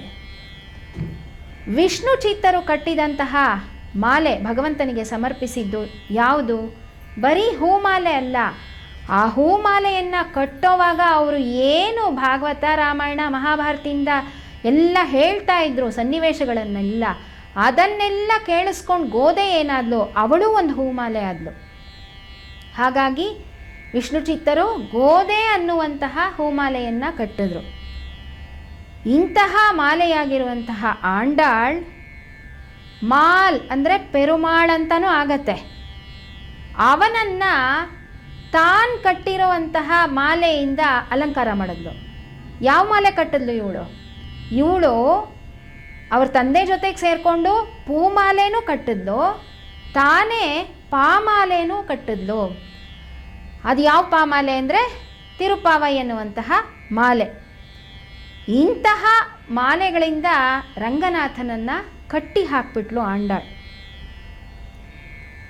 ಕೃಷ್ಣ ತನ್ನ ಲೀಲಾವತಾರದಲ್ಲಿ ಮಾಡಿದಂತಹ ಚೇಷ್ಟೆಗಳು ಒಂದಾ ಎರಡ? ಅದಕ್ಕೆ ಅಲ್ಲಿ ಯಶೋದೆ ಅವನನ್ನು ಕಟ್ಟಾಕಿದ್ಲು. ಕೃಷ್ಣ ಎಲ್ಲೇ ಬಂದರೂ ಅವನನ್ನು ಕಟ್ಟಾಕ್ತಾನೆ ಇರಬೇಕು, ಯಾಕೆಂದರೆ ಓಡ್ತಾನೆ ಇರ್ತಾನೆ, ಚೇಷ್ಟೆ ಮಾಡ್ತಾನೆ ಇರ್ತಾನೆ, ಲೀಲೆ ಮಾಡ್ತಾನೆ ಇರ್ತಾನೆ. ಅವನ ಒಂದೊಂದು ಚೇಷ್ಟೆಗಳಿಂದನೂ ಒಂದೊಂದು ಲೀಲೆ ನಮಗೆ ಪ್ರಕಟವಾಗತ್ತೆ. ಹೀಗೆ ಭಗವಂತ ವರಾಹಾವತಾರದ ಸಮಾಪ್ತಿಯಲ್ಲೂ ಸಹ ಸಮುದ್ರದಡಿಯಿಂದ ಹಿರಣ್ಯಾಕ್ಷರನ್ನು ಸಂಹಾರ ಮಾಡಿ ಭೂಮಿದೇವಿಯನ್ನು ಕರ್ಕೊಂಡು ಹೋಗುವಾಗ ತಾಯಾರು ಹೇಳ್ತಾಳೆ, ಭಗವಂತ ಒಂದು ಸೆಕೆಂಡ್ ಇರಪ್ಪ, ನಾನು ನಿನ್ನ ಶಿಷ್ಯೆ, ದಾಸಿ, ಪ್ರೇಮಿಕೆ ಎಲ್ಲ ಅಲ್ವಾ. ಹಾಗಾಗಿ ನಮ್ಮ ಮಕ್ಕಳು ಅಂದರೆ ಈ ಭೂಮಿ ಮೇಲಿರುವಂತಹ ಜೀವಾತ್ಮರಿಗೆ ಈ ಜೀವನ್ ಮರಣದ ಬಂಧನದಿಂದ ಪಾರಾಗೋದಕ್ಕೆ ಒಂದು ಸುಲಭವಾದಂತಹ ಉಪಾಯ ಹೇಳು. ಬೇಕಾದರೆ ನಾನೇ ಭೂಮಿ ಮೇಲೆ ಜನ್ಮ ತಾಳಿ ಅವರೆಲ್ಲರಿಗೂ ಇದನ್ನೆಲ್ಲ ತಿಳಿಸ್ತೀನಿ ಅಂತ. ಆಗ ವರಾಹ ಪೆರುಮಾಳ್ 3 ಉಪಾಯಗಳನ್ನು ಹೇಳ್ತಾನೆ. ಪುಷ್ಪ ಕೈಂಕರ್ಯ, ನಾಮ ಸಂಕೀರ್ತನೆ, ನಾಮಸ್ಮರಣೆ. ಈ 3 ಕೈಂಕರ್ಯವನ್ನು ಆಂಡಾಳ್ ತನ್ನ ಅವತಾರ ವಿಷಯದಲ್ಲಿ ತಿರುಪ್ಪಾವೈ ಮತ್ತು ನಾಚಿಯಾರ್ ತಿರುಮೊಳಿ ಪಾಶುರಗಳ ಮೂಲಕ ಮಾಡಿ ಹಾಡಿ ತೋರಿಸಿದಾಳೆ. ಅದಕ್ಕೆ ಅವಳನ್ನು ಶೂಡಿ ಕೊಡುತ್ತ ನಾಚಿಯಾರ್ ಅಂತ ನಾವೆಲ್ಲರೂ ಕರೆಯೋದು. ಇದನ್ನೇ ಅನಂತಾಳ್ವಾರರು ಗೋದಾ ಚತುಶ್ಲೋಕಿಯಲ್ಲಿ ಹೇಳ್ತಾರೆ. ಕಲ್ಪಾದೌ ಹರಿಣ ಸ್ವಯಂ ಜನಹಿತಂ ದೃಷ್ಟ್ವೈವ ಸರ್ವಾತ್ಮನಾಂ ಪ್ರೋಕ್ತಂ ಸ್ವಸ್ಯ ಚ ಕೀರ್ತನಂ ಪ್ರಪದನಂ ಸ್ವಸ್ಮೈ ಪ್ರಸೂನಾರ್ಪಣಂ ಸರ್ವೇಷಾಂ ಪ್ರಕಟಂ ವಿಧಾತು ಮನಿಷಂ ಶ್ರೀ ಧನ್ವಿನವ್ಯೇ ಪುರೇ ಜಾತಾಂ ವೈದಿಕ ವಿಷ್ಣು ಚಿತ್ತತನಯಾಂ ಗೋದಾಮುದಾರಾಂ ಸ್ತುಮಃ ಅಂತ. ಶ್ರೀಹಪತಿಯಾದ ಪರಮಾತ್ಮ ಭಗವಂತ ಶ್ರೀಮನ್ನಾರಾಯಣ ಆಂಡಾಳ್ ಪ್ರಾರ್ಥನೆ ಮಾಡಿದ ಕೂಡಲೇ ಅವಳಿಗೆ ಅನುಗ್ರಹ ಮಾಡಲಿಲ್ಲ, ಅವಳಿಗೆ ಅವನು ಪ್ರಕಟ ಆಗಲಿಲ್ಲ. ಭಕ್ತಿ ಇತ್ತು ಆಂಡಾಳ್ಗೆ, ಆದರೆ ಭಕ್ತಿಯ ಪರಾಕಾಷ್ಠೆಗೆ ತಲುಪೋದು ಹೇಗೆ ಅಂತ ತೋರಿಸ್ಕೊಡೋದಕ್ಕೋಸ್ಕರ ಆಂಡಾಳ್ ಹತ್ರ ಈ ಶ್ಲೋಕಗಳನ್ನೆಲ್ಲ ಹೇಳಿಸ್ದ. ನಮಗೆ ತುಂಬ ಹಸುವಾದಾಗ ದೊಡ್ಡವರು ಊಟನ ನಿಧಾನಕ್ಕೆ ಬಡಿಸ್ತಾರೆ. ಅವಾಗ ನಮ್ಗನ್ಸತ್ತೆ, ಯಾಕೆ ಇಷ್ಟು ಹಸುವಾದ್ರೂ ಹೀಗೆ ನಿಧಾನಕ್ಕೆ ಬಡಿಸ್ತಾ ಇದ್ದಾರಲ್ಲಪ್ಪ ಅಂತ. ಅದು ಒಂದು ಕ್ರಮದಲ್ಲೇ ಆಹಾರನ ನಮಗೆ ಬಡಿಸಿ ತಿನ್ನೋದಕ್ಕೆ ನಿಧಾನಕ್ಕೆ ತಿನ್ನು ಅಂತ ಹೇಳ್ತಾರೆ. ಯಾಕೆ ಅಂದರೆ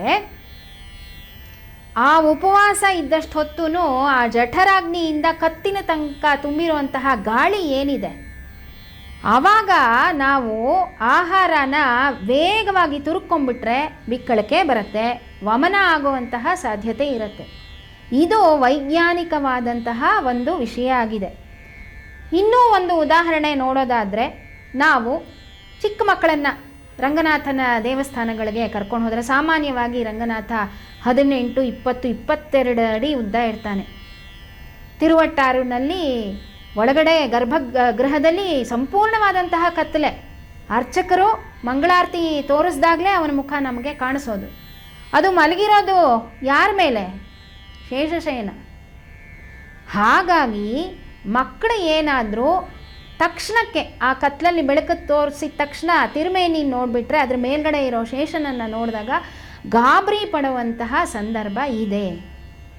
ಹಾಗಾಗಿ ದೇವಸ್ಥಾನಕ್ಕೆ ಕರ್ಕೊಂಡು ಹೋದಾಗ ಸಾಧಾರಣವಾಗಿ ದೊಡ್ಡವರು ಮಕ್ಕಳಿಗೆ ಹೇಳೋದು, ಪಾದದಿಂದ ತಿರುಮೇನಿ ದರ್ಶನ ಮಾಡು ಭಗವಂತನದ್ದು ಅಂತ. ಹಾಗೆ ಇಂತಹ ಕಾರಣಕ್ಕಾಗಿ ಭಗವಂತ ನಾವು ಕೇಳದ ಕೂಡಲೇ ಅನುಗ್ರಹ ಮಾಡೋದಿಲ್ಲ. ಹಂತ ಹಂತವಾಗಿ ನಮ್ಮನ್ನು ಪರೀಕ್ಷೆ ಮಾಡಿ ತನ್ನ ಕಡೆಗೆ ಬರೋ ಹಾಗೆ ಮಾಡಿ ಆ ಸಂದರ್ಭಗಳನ್ನು ಏರ್ಪಡಿಸಿ ಪರಮ ಭಕ್ತಿಯಲ್ಲಿ ನಾವೇನಾದರೂ ಅಚಾತುರ್ಯ ಮಾಡ್ಕೊಳ್ಳೋದಕ್ಕೆ ಮುಂಚೆನೇ ಕರುಣೆ ಮಾಡಿಬಿಡ್ತಾನೆ. ಇದೇ ಆಂಡಾಳ್ ನಮಗೆ ತನ್ನ ಸೂಕ್ತಿಗಳಲ್ಲಿ ತೋರಿಸಿರುವಂತಹ ಹಯರಾರ್ಕಿ, ಅಂದರೆ ಭಕ್ತಿಯ ಸ್ತರಗಳು ಹಂತ ಹಂತವಾಗಿ. ಮೊದಲು ತಿರುಪ್ಪಾವೈಯಲ್ಲಿ ನಾರಾಯಣನೇ ಅಂತ ದೃಢೀಕರಣ ಪತ್ರ ನಮ್ಮ ಕೈಯಲ್ಲಿ ಕೊಟ್ಬಿಟ್ಲು.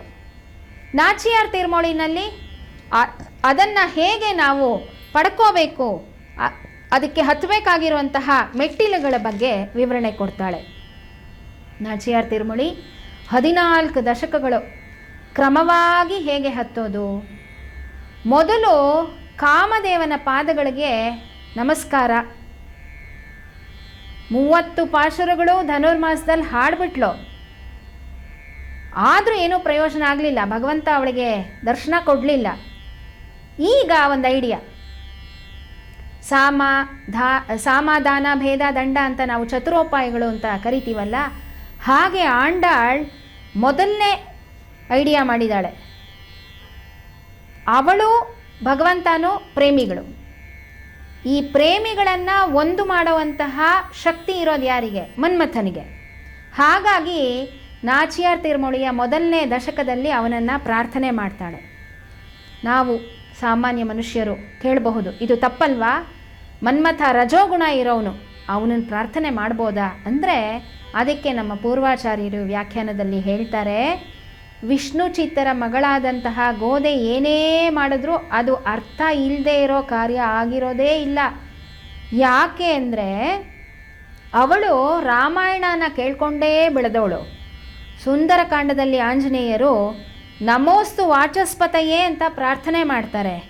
ಇದೇನಪ್ಪ, ನನಗೆ ಪರಂಪದಾನೇ ಬೇಡ, ರಾಮಧ್ಯಾನ ಒಂದೇ ನನಗೆ ಸಾಕು ಅನ್ನುವಂತಹ ಆಂಜನೇಯರು ಹೀಗೆ ರಾಮನನ್ನು ಬಿಟ್ಟು ಬೇರೆಯವ್ರನ್ನ ಪ್ರಾರ್ಥಿಸ್ಬೋದಾ ಅಂದರೆ ರಾಮ ಕಾರ್ಯಾರ್ಥವಾಗಿ ಮಾಡಿದಂತಹ ಪ್ರಾರ್ಥನೆ ಅದಾಗಿತ್ತು. ಹಾಗಾಗಿ ಇಂತಹ ನಿದರ್ಶನದಿಂದ ಪ್ರೇರೇಪಿತಳಾದಂತಹ ಆಂಡಾಳ್ ಹೀಗೆ ಮನ್ಮಥನನ್ನು ಪ್ರಾರ್ಥನೆ ಮಾಡ್ತಾಳೆ. ಕಾಮದೇವನನ್ನು ಕೃಷ್ಣನನ್ನು ಹೊಂದಬೇಕಾದಂತಹ ಒಂದು ತ್ವರಿತದಲ್ಲಿ ಅರ್ಜೆನ್ಸಿನಲ್ಲಿ ಪ್ರಾರ್ಥನೆ ಮಾಡಿದ್ದಾಳೆ. ಇನ್ನೊಂದು ಕತೆ ನಾವು ಯಾವಾಗಲೂ ಹೇಳ್ತೀವಿ, ಕೃಷ್ಣ ಕದ್ದುಬಿಟ್ಟ, ಕೃಷ್ಣ ಚೋರ, ಕೃಷ್ಣ ಹಂಗೆ ಮಾಡ್ದ ಹಿಂಗೆ ಮಾಡ್ದ, ಹೆಂಗಸರು ಬಟ್ಟೆ ಕದ್ದುಬಿಟ್ಟ, ಹೆಂಗಸರನ್ನೆಲ್ಲ ಅಪಹರಣ ಮಾಡ್ಕೊಂಡು ಹೋದ ಅಂತ. ನಾವು ರುಕ್ಮಿಣಿ ಕಲ್ಯಾಣದ ಕಥೆಯನ್ನು ನೋಡೋದಾದರೆ ರುಕ್ಮಿಣಿಗೆ ಕೃಷ್ಣನನ್ನೇ ಮದುವೆ ಆಗಬೇಕು ಅನ್ನೋದು ದೃಢ ಆಗಿಬಿಟ್ಟಿದೆ. ಮಾರನೇ ದಿವಸ ಅವಳ ಮದುವೆ ಬೇರೆಯವನ ಜೊತೆ ಏರ್ಪಾಡಾಗ್ಬಿಟ್ಟಿದೆ, ಅವರ ಅಣ್ಣ ಏರ್ಪಾಡು ಮಾಡಿಬಿಟ್ಟಿದ್ದಾನೆ. ಇವತ್ತು ಕಾತ್ಯಾಯಿನಿ ವ್ರತ ಮಾಡೋದಕ್ಕೆ ಆ ಅರಮನೆಯಿಂದ ಸ್ವಲ್ಪ ದೂರದಲ್ಲಿ ಇದ್ದಂತಹ ಒಂದು ಕಾತ್ಯಾಯಿನಿ ದೇವಸ್ಥಾನಕ್ಕೆ ಅವಳನ್ನು ಸಖಿಯರೆಲ್ಲ ಚೆನ್ನಾಗಿ ಅಲಂಕಾರ ಮಾಡಿಬಿಟ್ಟು ಕರ್ಕೊಂಡು ಹೋಗ್ತಾರೆ. ಅದನ್ನು ಇವಳು ಮೊದಲೇ ತಿಳ್ಕೊಂಡಿರ್ತಾಳೆ ರುಕ್ಮಿಣಿ. ಹಾಗಾಗಿ ಕೃಷ್ಣನಿಗೆ ಒಬ್ಬ ಬ್ರಾಹ್ಮಣನ ಕೈಯಲ್ಲಿ ಪತ್ರ ಬರೆದು ಕಳಿಸಿರ್ತಾಳೆ, ನಾನು ಇಂತಿಂಥ ಸಮಯಕ್ಕೆ ಇಂತಿಂಥ ಕಡೆ ಹೋಗ್ತಾ ಇರ್ತೀನಿ, ನೀನು ಬಂದು ಅಲ್ಲಿ ನನ್ನನ್ನು ಅಪಹರಣ ಮಾಡಿಬಿಟ್ಟು ಕರ್ಕೊಂಡು ಹೋಗಿ ಮದುವೆ ಆಗು ಅಂತ. ಹಾಗಾಗಿ ಇಲ್ಲಿ ಕೃಷ್ಣ ಅಲ್ಲ ರುಕ್ಮಿಣಿನ ಅಪಹರಣ ಮಾಡಿದ್ದು, ರುಕ್ಮಿಣಿ ಹೇಳಿದ್ರಿಂದಾನೇ ಕೃಷ್ಣ ಅವಳನ್ನು ಅಪಹರಣ ಮಾಡ್ಕೊಂಡು ಹೋದ. ಹಾಗೆ ಗೋದೆ ಇಲ್ಲಿ ಕೃಷ್ಣನನ್ನು ಪಡೆಯಬೇಕಾದಂತಹ ಆ ಒಂದು ತ್ವರಿತದಲ್ಲಿ, ಆ ಹಂಬಲದಲ್ಲಿ ಅವನನ್ನು ಸೇರಬೇಕು ಅನ್ನೋ ಒಂದು ತ್ವರಿತದಲ್ಲಿ ಹೀಗೆ ಮನ್ಮಥನಿಗೆ ಒಂದು ದಶಕನ ಮೊದಲೇ ಹೇಳ್ತಾಳೆ ಹೊರತು ಬೇರೆ ಯಾವುದೇ ಕಾರಣದಿಂದ ಅಲ್ಲ ಅನ್ನೋದು ವ್ಯಾಖ್ಯಾನದಿಂದ ತಿಳಿದು ಬರುತ್ತೆ. ಎರಡನೇ ದಶಕ ಸಣ್ಣ ಮಕ್ಕಳಿಗೆ ಸಹ ಒಂದು ಪ್ರೀತಿಪಾತ್ರವಾದಂತಹ ದಶಕ ಇದಾಗಿದೆ. ಬಹಳ ಸುಲಭವಾಗಿ ಕಲಿಯಬಹುದಾದಂತಹ ಪಾಶುರಗಳು ಸಹ ಈ ದಶಕದಲ್ಲಿದೆ. ಭಗವಂತ ಇದನ್ನು ನೋಡಿದ್ದಾನೆ, ಇವಳ ಪ್ರೀತಿನ. ಆದರೂ ಮೊದಲೇ ಹೇಳಿದ್ದ ಹಾಗೆ ಹಂತ ಹಂತವಾಗಿ ಅವಳ ಪರಮ ಭಕ್ತಿ ತಲುಪೋ ತನಕ ದರ್ಶನ ಕೊಡಬಾರ್ದು ಅಂತ ಅವನ ಲೀಲೆ ಅಷ್ಟೇ ಇದು. ಈಗ ಮೊದಲನೇ ದಶಕದಲ್ಲಿ ಅವಳು ಭೇದ ಮಾಡಿಬಿಟ್ಟಿದ್ದಾಳೆ, ಇವನನ್ನು ಬಿಟ್ಟು ಮನ್ಮಥನಿಗೆ ಹಾಡಿಬಿಟ್ಟಿದ್ದಾಳೆ. ಹಾಗಾಗಿ ಅವನು ಬರದೇ ಇರ್ತಾನ, ಬಂದ ಅವಳ ಮನೆಯಲ್ಲಿ ಕಾಣಿಸ್ಕೊಂಡ. ಇವಳಿಗೂ ಕಾಣಿಸ್ತು ಅವನು ಬಂದಿರೋದು. ಆದರೂ ಇನ್ನೂ ಸ್ವಲ್ಪ ಹೊತ್ತು ಅವನನ್ನು ಈ ಭೇದ ಭಾವದಿಂದ ಆಟ ಆಡಿಸ್ಬೇಕು ಅನ್ನೋದಕ್ಕೋಸ್ಕರ ಮೊದಲು ತನ್ನ ಗೆಳತಿಯರ ಜೊತೆ ಏನು ಆಟ ಆಡ್ತಾ ಇದ್ಲು, ಆ ಮರಳಿಂದ ಮನೆ ಕಟ್ಟೋದು, ಆ ಸುಣ್ಣದಿಂದ ಒಂದು ದೇವಸ್ಥಾನ ಕಟ್ಟಿ ಅದನ್ನೆಲ್ಲ ಸಣ್ಣ ಮಕ್ಕಳು ಆಟ ಆಡ್ತಾರಲ್ಲ, ಅದನ್ನು ಮುಂದುವರಿಸ್ಕೊಂಡು ಹೋಗ್ತಾ ಇದ್ಲು. ಬರೀ 5 ವರ್ಷದ ಮಗು ಅದು. ಈಗ ಕೃಷ್ಣನಿಗೆ ಕೋಪ ಬಂದ್ಬಿಡುತ್ತೆ. ಆ ಮನ್ಮಥನಿಗೆ ನೀನು ಅವ್ರ ಜೊತೆ ಎಲ್ಲ ಸೇರಿಕೊಂಡು ಇಷ್ಟೊಂದು ಪ್ರೀತಿಯಿಂದ ಹೀಗೆಲ್ಲ ಮಾಡ್ತಾ ಇದೆಯಾ, ಇರು ಅಂಥೇಳಿ ತನ್ನ ಹೆಜ್ಜೆಗಳ ಮಾತ್ರ ಕಾಣಿಸೋ ರೀತಿನಲ್ಲಿ ಆ ಮನೆಗಳನ್ನೆಲ್ಲ ಒದ್ದು ಉರುಳಿಸ್ಬಿಡ್ತಾನೆ. ಆದರೆ ಇದು ಗೋದೆ ಮತ್ತು ಅವಳ ಗೆಳತಿಯರ ಜೊತೆ ಒಂದು ಮಹಾಭಾರತಕ್ಕೆ ಕಾರಣ ಆಗ್ಬಿಡತ್ತೆ. ಯಾಕೆಂದರೆ ಅಲ್ಲಿ ಬರೀ ಪಾದ ಕಾಣಿಸ್ತಾ ಇದೆ, ಕೃಷ್ಣ ಕಾಣಿಸ್ತಾ ಇಲ್ಲ. ಯಾಕೆ ನನ್ನ ಮನೆ ಕೆಡೋದೆ ನೀನು ಯಾಕೆ ನನ್ನ ಮನೆ ಕೆಡೋದೆ ಅಂಥೇಳಿ ಜಗಳ ಶುರು ಮಾಡ್ಕೊಂಡ್ಬಿಡ್ತಾರೆ. ಇದು ಆಂಡಾಳಿಗೆ ಗೊತ್ತು ಕೃಷ್ಣನೇ ಮಾಡಿರುವಂತಹ ಒಂದು ಚೇಷ್ಟೆ ಅಂತ. ಒಂದು ರೀತಿ ಮಾದಕ ನಗುವಿನಲ್ಲಿ ಓರ್ಗಣ್ಣಲ್ಲಿ ಕೃಷ್ಣನ ಪರವಾದಂತಹ 10 ಪಾಶುರಗಳನ್ನು ಈ 2ನೇ ದಶಕದಲ್ಲಿ ಹಾಡಿ ಅವನ ಮನಸ್ಸನ್ನು ಒಲಿಸ್ತಾಳೆ. ಈಗ ದಾಸರು ಇಂತಹ ಕೃಷ್ಣನ ಬಗ್ಗೆ ಏನು ಹೇಳಿದಾರಪ್ಪ ಅಂದರೆ, ಈ ಪರಿಯ ಸೋಬಗು ಇನ್ನಾವದೇವರಲಿ ಕಾಣೆ, ಗೋಪಿ ಜನ ಪ್ರಿಯ ಗೋಪಾಲಗಲ್ಲದೆ, ಈ ಪರಿಯ ಸೋಬಗು ಇನ್ನಾವದೇವರಲಿ ಕಾಣೆ, ಗೋಪಿ ಜನ ಪ್ರಿಯ ಗೋಪಾಲಗಲ್ಲದೆ.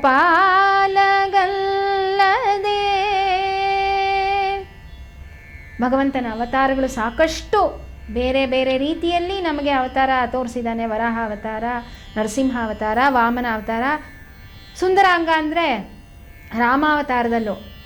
ಆದರೆ ಕೃಷ್ಣಾವತಾರದಲ್ಲಿ ಇರುವಂತಹ ಒಂದು ಸೌಂದರ್ಯ ನಮಗೆ ಬೇರೆ ಅವತಾರಗಳಲ್ಲಿ ಕಾಣೋದು ಕಡಿಮೆ ಅನ್ನೋದನ್ನು ಆಂಡಾಳ್ ಈ 2ನೇ ದಶಕದ 10 ಪಾಶುರಗಳಲ್ಲಿ ತಿಳಿಸ್ತಾಳೆ. ಇದಾದ ಮೇಲೆ ಕೃಷ್ಣ ಹೀಗೆ ಮಾಡಿಬಿಟ್ಟು ತಕ್ಷಣ ವಾಪಸ್ಸು ತನ್ನ ಸ್ವಸ್ಥಾನಕ್ಕೆ ಹೊಟ್ಟೋಗ್ತಾನೆ. ಗೋಪಿಗಳ ಜೊತೆ ಆಂಡಾಳ್ ಈ ಕಾತ್ಯಾಯಿನಿ ವ್ರತದ ಮುಂದುವರಿದ ಭಾಗ ಏನಿದೆ ಅದಕ್ಕೆ ಬೆಳಿಗ್ಗೆನೇ ಒಂದು 3:30-4 ಗಂಟೆ ಸಮಯದಲ್ಲಿ ಅಲ್ಲೇ ಹತ್ತಿರದಲ್ಲಿರುವಂತಹ ಕೊಳದಲ್ಲಿ ಸ್ನಾನ ಮಾಡೋಕ್ಕೆ ಹೋಗ್ತಿರ್ತಾರೆ. ಒಬ್ಬೊಬ್ಬರೇ ಶಬ್ದ ಮಾಡದೆ ಒಬ್ಬರು ಹಿಂದೆ ಒಬ್ಬರು ಈ ಕೊಳಕ್ಕೆ ಸ್ನಾನ ಮಾಡೋದಕ್ಕೆ ಹೋಗ್ತಾರೆ. ಯಾಕೆ ಹೀಗೆ ಅಂದರೆ, ಈಗಾಗಲೇ ಮನೇನ ಹೊಡೆದು ಉರುಳಿಸಿದ್ದಾನೆ, ಇನ್ನೇನಾದರೂ ನಾವು ನದಿಗೆ ಸ್ನಾನ ಮಾಡೋಕ್ಕೆ ಬಂದಿದ್ದೀವಿ ಅಂದರೆ ಇನ್ನೇನು ಚೇಷ್ಟೆ ಮಾಡ್ತಾನೋ ಅಂತ ಅಂದ್ಕೊಂಡು ಬಹಳ ನಿಶ್ಶಬ್ದದಿಂದ ಹೋಗ್ತಾ ಇದ್ದಾರೆ. ಭಗವಂತ ಯಾರು? ಕೃಷ್ಣ ಸರ್ವಾಂತರ್ಯಾಮಿ. ಅವನಿಗೆ ಗೊತ್ತಿಲ್ಲದೆ ಇರೋದಾ? ಅವನೂ ಸಹ ಪೊದೆಗಳ ಮಧ್ಯದಲ್ಲಿ ಯಾವುದೇ ಶಬ್ದ ಮಾಡದೆ ಅವ್ರ ಹಿಂದೆನೇ ಬರ್ತಾ ಇದ್ದಾನೆ. ಕ್ಯಾಮೋಫ್ಲೇಜ್ ಅಂತೀವಲ್ಲ, ಎಲೆಗಳ ಮಧ್ಯದಲ್ಲಿ ಅದೇ ವಸ್ತ್ರ, ಇವನು ಶ್ಯಾಮಲ ವರ್ಣ ಬೇರೆ. ಹಾಗಾಗಿ ಅದರ ಮಧ್ಯೆ ಈ ಕತ್ತಲಲ್ಲಿ ಬೆಳಗಿನ 3:30-4 ಗಂಟೆಯ ಒಂದು ಸಮಯದಲ್ಲಿ ಏನು ಕತ್ತಲಿದೆ ಅದರಲ್ಲಿ ಈ ಎಲೆಗಳ ಮಧ್ಯದಲ್ಲಿ ಭಗವಂತ ಬರ್ತಾ ಇದ್ದಾನೆ. ಬಂದು ಅವರೆಲ್ಲ ಕೊಳದಲ್ಲಿ ಇಳಿದ ಮೇಲೆ ಬಟ್ಟೆಗಳನ್ನು ಅಪಹರಣ ಮಾಡಿಬಿಟ್ಟ. ಯಾಕೆ ಮಾಡ್ದ? ಬುದ್ಧಿ ಕಲಿಸ್ಬೇಕಲ್ಲ. ಅವರು ಮನ್ಮಥನಿಗೆ ಸಮಾಧಾನ ಭೇದ ದಂಡ ಈ ಭೇದೋಪಾಯವನ್ನು ಉಪಯೋಗಿಸ್ಬಿಟ್ಟಿದ್ದಾರೆ. ಭಗವಂತನ ಕೋಪ ಬರದೇ ಇರುತ್ತಾ? ಮೊದಲು ಕೋಪ ಬಂದಿದ್ದಕ್ಕೆ ಆ ಆಟದ ಮನೆಗಳನ್ನು ಉರುಳಿಸ್ದ. ಆದರೂ ಇನ್ನೂ ಇವನಿಗೆ ಪ್ರಾರ್ಥನೆ ಮಾಡಿಲ್ಲ. ಗೋಪಿಯರು ಆಂಡಾಳೇನೋ ಪಾಶುರಗಳನ್ನು ಹಾಡಿಬಿಟ್ಲು, ಗೋಪಿಯರು ಇನ್ನೂ ಪ್ರಾರ್ಥನೆ ಮಾಡಿಲ್ವಲ್ಲ, ಅವ್ರಿಗೆ ಬುದ್ಧಿ ಕಲಿಸ್ಬೇಕಲ್ಲ. ಹಾಗಾಗಿ ಭಕ್ತಿಯಿಂದ ತನ್ನನ್ನು ಪ್ರಾರ್ಥನೆ ಮಾಡಿ ಬೇಡ್ಕೊಳ್ಳೋ ತನಕ ಬಿಡಬಾರ್ದು ಅಂತ ವಸ್ತ್ರಾಪಹರಣ ಮಾಡಿದ್ದಾನೆ. ಇದು ಭಕ್ತಿಯ ಮಾರ್ಗದಲ್ಲಿ ಬಹಳ ಮುಖ್ಯವಾದಂತಹ ಒಂದು ಘಟ್ಟ ಅಂತ ಆಂಡಾಳ್ ನಮಗೆ 3ನೇ ದಶಕದಲ್ಲಿ ತೋರಿಸ್ಕೊಡ್ತಾಳೆ. ಹೇಗೆ ಅಂದರೆ, ಹಾವು ಏಣಿ ಆಟ, ಚೌಕಾಬಾರ, ಪಗಡೆ, ಕುಂಟೆಬಿಲ್ಲೆ, ಹಳಗುಳಿ ಮನೆ, ಕವಡೆ ಆಡೋದು, ಇದೆಲ್ಲ ಸಣ್ಣ ವಯಸ್ಸಿನ ಮಕ್ಕಳಲ್ಲಿ ಮೇಧಾಶಕ್ತಿಯನ್ನು ಹೆಚ್ಚು ಮಾಡುತ್ತೆ ಅನ್ನೋದು ವೈಜ್ಞಾನಿಕವಾಗಿ ಸಹ ಪುರಸ್ಕೃತ ಆಗಿದೆ. ಇಂತಹ ಒಂದು ಆಟ ಕೂಡಲಿಳೈತಳ್. ಇದನ್ನು ಆಂಡಾಳ್ ಭಗವಂತ ತನಗೆ ಸಿಗ್ತಾನೋ ಇಲ್ವೋ ಅನ್ನೋ ವಿಷಯವಾಗಿ ಗೆಳತಿಯರ ಜೊತೆ ಸೇರಿ ಆಡ್ತಾಳೆ 4ನೇ ದಶಕದಲ್ಲಿ. ಇದರಲ್ಲಿ ಜಯ ಹೊಂದೋದಕ್ಕೆ, ವಿನ್ನರ್ ಆಗೋದಕ್ಕೆ ತಿರುಮಾಲಿರುಂ ಶೋಲೆ, ತಿರುಪತಿ, ತಿರುಕ್ಕಣ್ಣಪುರಂ, ದ್ವಾರಕೆ ಇಲ್ಲಿನ ಎಲ್ಲ ಅರ್ಚಾವತಾರಿ ಭಗವಂತನ ಸ್ವರೂಪವನ್ನು ಪ್ರಾರ್ಥನೆ ಮಾಡ್ತಾಳೆ. ಇದು ಬರೀ ಆಟ ಅಲ್ಲ, ಆಳ್ವಾರರ ಕಾಲದಲ್ಲಿ ಭಗವತ್ ಸಂಶ್ಲೇಷದ ಬಗ್ಗೆ ಇದ್ದಂತಹ ಉತ್ಕಟ ಇಚ್ಛೆ ಅನ್ನೋದನ್ನು ತಿರುಮಳಿಶೈ ಆಳ್ವಾರರು ನಾನ್ಮುಖಂ ತಿರುವಂದಾದಿಯಲ್ಲಿ ತೋರಿಸಿದ್ದಾರೆ. ಅಳೈಪ್ಪನ್ ತಿರುವೇಂಗಡತ್ತಾನೈ ಕಾಣ ಇಳೈಪ್ಪನ್ ತಿರುಕ್ಕೂಡಲ್ ಕೂಡ ಅಂತ. ಭಗವಂತನ ಕಾಳಿಂಗ ನರ್ತನದ ಪ್ರಸಂಗವನ್ನು ಸಹ ಆಂಡಾಳ್ ಸುಂದರವಾದಂತಹ ಪಾಶುರದಲ್ಲಿ ಈ ದಶಕದಲ್ಲಿ ಹೇಳಿದಾಳೆ. ಅದಕ್ಕೆ ನಮ್ಮ ಮದುವೆಗಳಲ್ಲಿ ಸಂಗೀತ ನೃತ್ಯಕ್ಕೆ ವೇದ ಮಂತ್ರಗಳಷ್ಟೇ ಪ್ರಾಮುಖ್ಯತೆ ಇರೋದು. ಆ ದಿನ ವಧುವರರನ್ನು ಸಾಕ್ಷಾತ್ ಲಕ್ಷ್ಮೀನಾರಾಯಣ ರೂಪ, ಆಂಡಾಳ್ ರಂಗಮನ್ನಾರು ಅಂತ ಭಾವನೆ ಮಾಡಿ ಈ ಲೀಲಾ ವಿಶೇಷಗಳನ್ನೆಲ್ಲ ಪ್ರಸ್ತುತಪಡಿಸ್ತೀವಿ. ನಮ್ಮ ಪುರಾಣ ಇತಿಹಾಸಗಳಲ್ಲಿ ಪಕ್ಷಿಗಳು ಪ್ರಮುಖವಾದಂತಹ ದೂತರಾಗಿದ್ದಾರೆ, ರಾಯಭಾರಿಗಳಾಗಿದ್ದಾರೆ. ದೈವಿಕ ಮತ್ತು ಲೌಕಿಕಳ ಮಧ್ಯೆ ಸಂವಹನಕಾರರಾಗಿ ಕಾರ್ಯನಿರ್ವಹಣೆ ಮಾಡಿದ್ದಾರೆ. ಗರುಡ, ಜಟಾಯು, ಸಂಪಾತಿ, ಶುಕ, ಕಾಗೆ, ಹಂಸ ಇವೆಲ್ಲ ಉದಾಹರಣೆಗಳು. 5ನೇ ದಶಕದಲ್ಲಿ ಆಂಡಾಳ್ ಕೋಗಿಲೆಯ ಸಹಾಯವನ್ನು ಪಡೀತಾ ಇದ್ದಾಳೆ. ಮಹಾಲಕ್ಷ್ಮಿ ಶ್ರೀಮನ್ನಾರಾಯಣನ ರೀತಿಯಲ್ಲೇ ಸ್ವರೂಪ, ರೂಪ, ಗುಣ, ವಿಭವ ಈ ಎಲ್ಲ ಅರ್ಹತೆಗಳಿರೋಳು. ಆದರೆ ಜ್ಞಾನ, ಬಲ, ಶಕ್ತಿ, ಐಶ್ವರ್ಯ, ವೀರ್ಯ, ತೇಜಸ್ಸು ಅನ್ನೋ 6 ಗುಣಗಳು ಭಗವಂತನಷ್ಟೇ ಇವಳಿಗೂ ಇದ್ದರೂ ಸಹ ಅನಪಾಯನಿಯಾಗಿದ್ದಾಳೆ. ದಯೆ, ಕ್ಷಮೆ, ವಾತ್ಸಲ್ಯ ಅನ್ನೋದು ಮಾತೃ ಸ್ವಭಾವ ಹೊಂದಿರುವಂತಹ ಮಹಾಲಕ್ಷ್ಮಿಯಲ್ಲಿ ಮಾತ್ರ ನಾವು ಕಾಣಬಹುದು. ಈ ವಿಶೇಷದಿಂದಾನೇ ಆಂಡಾಳ್ ಅವತಾರ ಆಗಿದ್ದು ಸಹ. ತ್ವಾಂ ವಯಂ ಕಥಂ ಬ್ರೂಮಃ ಅಂತ ಆಳವಂದರರು ಚತುಶ್ಲೋಕಿನಲ್ಲಿ ಹೇಳ್ತಾರೆ. ಸೀತಾದೇವಿ ಅಶೋಕವನದಲ್ಲಿ ಆಂಜನೇಯರು ಆ ರಾಕ್ಷಸಿಯರಿಗೆ ನಮ್ಮ ಸೀತೆನ ನೀವು ಸೀತಾಮಾತೆಗೆ ಹೀಗೆ ಉಪದ್ರವ ಕೊಟ್ಟಿದ್ದೀರಾ ಅಂತ ತೊಂದರೆ ಕೊಡೋದಕ್ಕೆ ಹೋಗಿದಾಗ, ಅವ್ರ ಮೇಲೆ ಹಲ್ಲೆ ಮಾಡೋದಕ್ಕೆ ಹೋಗಿದಾಗ ಹೇಳ್ತಾಳೆ, ನ ಕಶ್ಚಿತ್ ನಾಪರಾಧ್ಯತಿ ಅಂತ. ಆಂಜನೇಯ ಅವರದ್ದೇನೂ ತಪ್ಪಿಲ್ಲ ಬಿಡಪ್ಪ, ತಮ್ಮ ಕರ್ತವ್ಯವನ್ನು ಅವರು ಮಾಡಿದ್ರು ಅಷ್ಟೇ ಅಂತ. ಇಲ್ಲಿ ಆಂಡಾಳ್ ಕೋಗಿಲೆನ ಮಾತಾಡಿಸ್ತಾ ಈ ಒಂದು ಪ್ರಸಂಗವನ್ನು ಹೇಳ್ತಾಳೆ. ಏ ಕೋಗಿಲೆ, ಮಮತಾಮಯಿಯಾದಂತಹ ತಾಯಾರ್ ಸೀತೆ, ನಾನು ಇಷ್ಟೊಂದು ವಿರಹ ವೇದನೆಯಲ್ಲಿ ಒದ್ದಾಡ್ತಾ ಇರುವಾಗ ಯಾಕಿನ್ನೂ ನನ್ನ ಸಹಾಯಕ್ಕೆ ಬರಲಿಲ್ಲ ಅಂತ ಸಂಭಾಷಣೆ ಮಾಡ್ತಾಳೆ. ಪಿಳ್ಳೈ ಲೋಕಂಜಿಯರ್ ನಾಚಿಯಾರ್ ತಿರುಮಳಿ ತನಿಯನ್ ವ್ಯಾಖ್ಯಾನದಲ್ಲಿ ಆಂಡಾಳ್ನೇ ಗಿಳಿ ಅಂತ ಅಂದಿದ್ದಾರೆ. ಪೆರಿಯಾಳ್ವಾರ್ ತಿರುಮಗಳನ್ನುಂ ಮದಿಪ್ಪುಡೆಯ ಕಿಳಿ, ಪೆರಿಯಾಳ್ವಾರ್ ತೇನುಂ ಪಾಲುಂ ಅமுதுமாய ತಿರುಮಾಲ್ ತಿರುನಾಮತ್ತಾಲೆ ವಳರ್ತெடுத்த கிளி, வளர்த்து எடுப்பார்க்கும் ಕಾಲಿಲೆ ವಣಂಗ ವೇಂಡುಂ ಪಡಿಯಾನ ಕಿಳಿ ಅಂತ ಹೇಳಿದ್ದಾರೆ. ಇಷ್ಟೆಲ್ಲ ಇವಳು ಕೋಗಿಲೆ ಜೊತೆ ಸಂಭಾಷಣೆ ಮಾಡ್ತಾ ಇದ್ರು ಸಹ ಕೋಗಿಲೆ ಮಾತ್ರ ತನಗೇನು ಕೇಳಿಸ್ಲೇ ಇಲ್ಲ ಅಂತ ಆ ಮರದ ಮೇಲೆ ಕೂತಿದೆ. ಈಗ ಆಂಡಾಳ್ಗೆ ಏನು ಮಾಡಬೇಕು ಅಂತ ಗೊತ್ತಿಲ್ಲ. ಹತ್ತು ತುಂಬ ಸುಸ್ತಾಗ್ಬಿಟ್ಟು ಹಾಗೇ ಮಲ್ಕೊಂಡ್ಬಿಟ್ಲು. ಈಗ ಭಗವಂತನಿಗೆ ಕರಳು ಚುರುಕಂದ್ಬಿಡ್ತು. ಆದರೂ ಇನ್ನೂ ಆ ಪರಮಭಕ್ತಿ ಕಡೆ ಇವಳು ಇನ್ನೂ ಬಂದಿಲ್ಲ ಅಂತ ಏನು ಮಾಡ್ದ, 6ನೇ ದಶಕ ಕನಸಿನಲ್ಲಿ ಅವಳಿಗೆ ಕಾಣೋ ರೀತಿ ಏರ್ಪಾಡು ಮಾಡ್ದ. ಅದೇ ವಾರಣಮಾಯಿರಂ ಅನ್ನುವಂತಹ ದಶಕ ಆಗಿದೆ.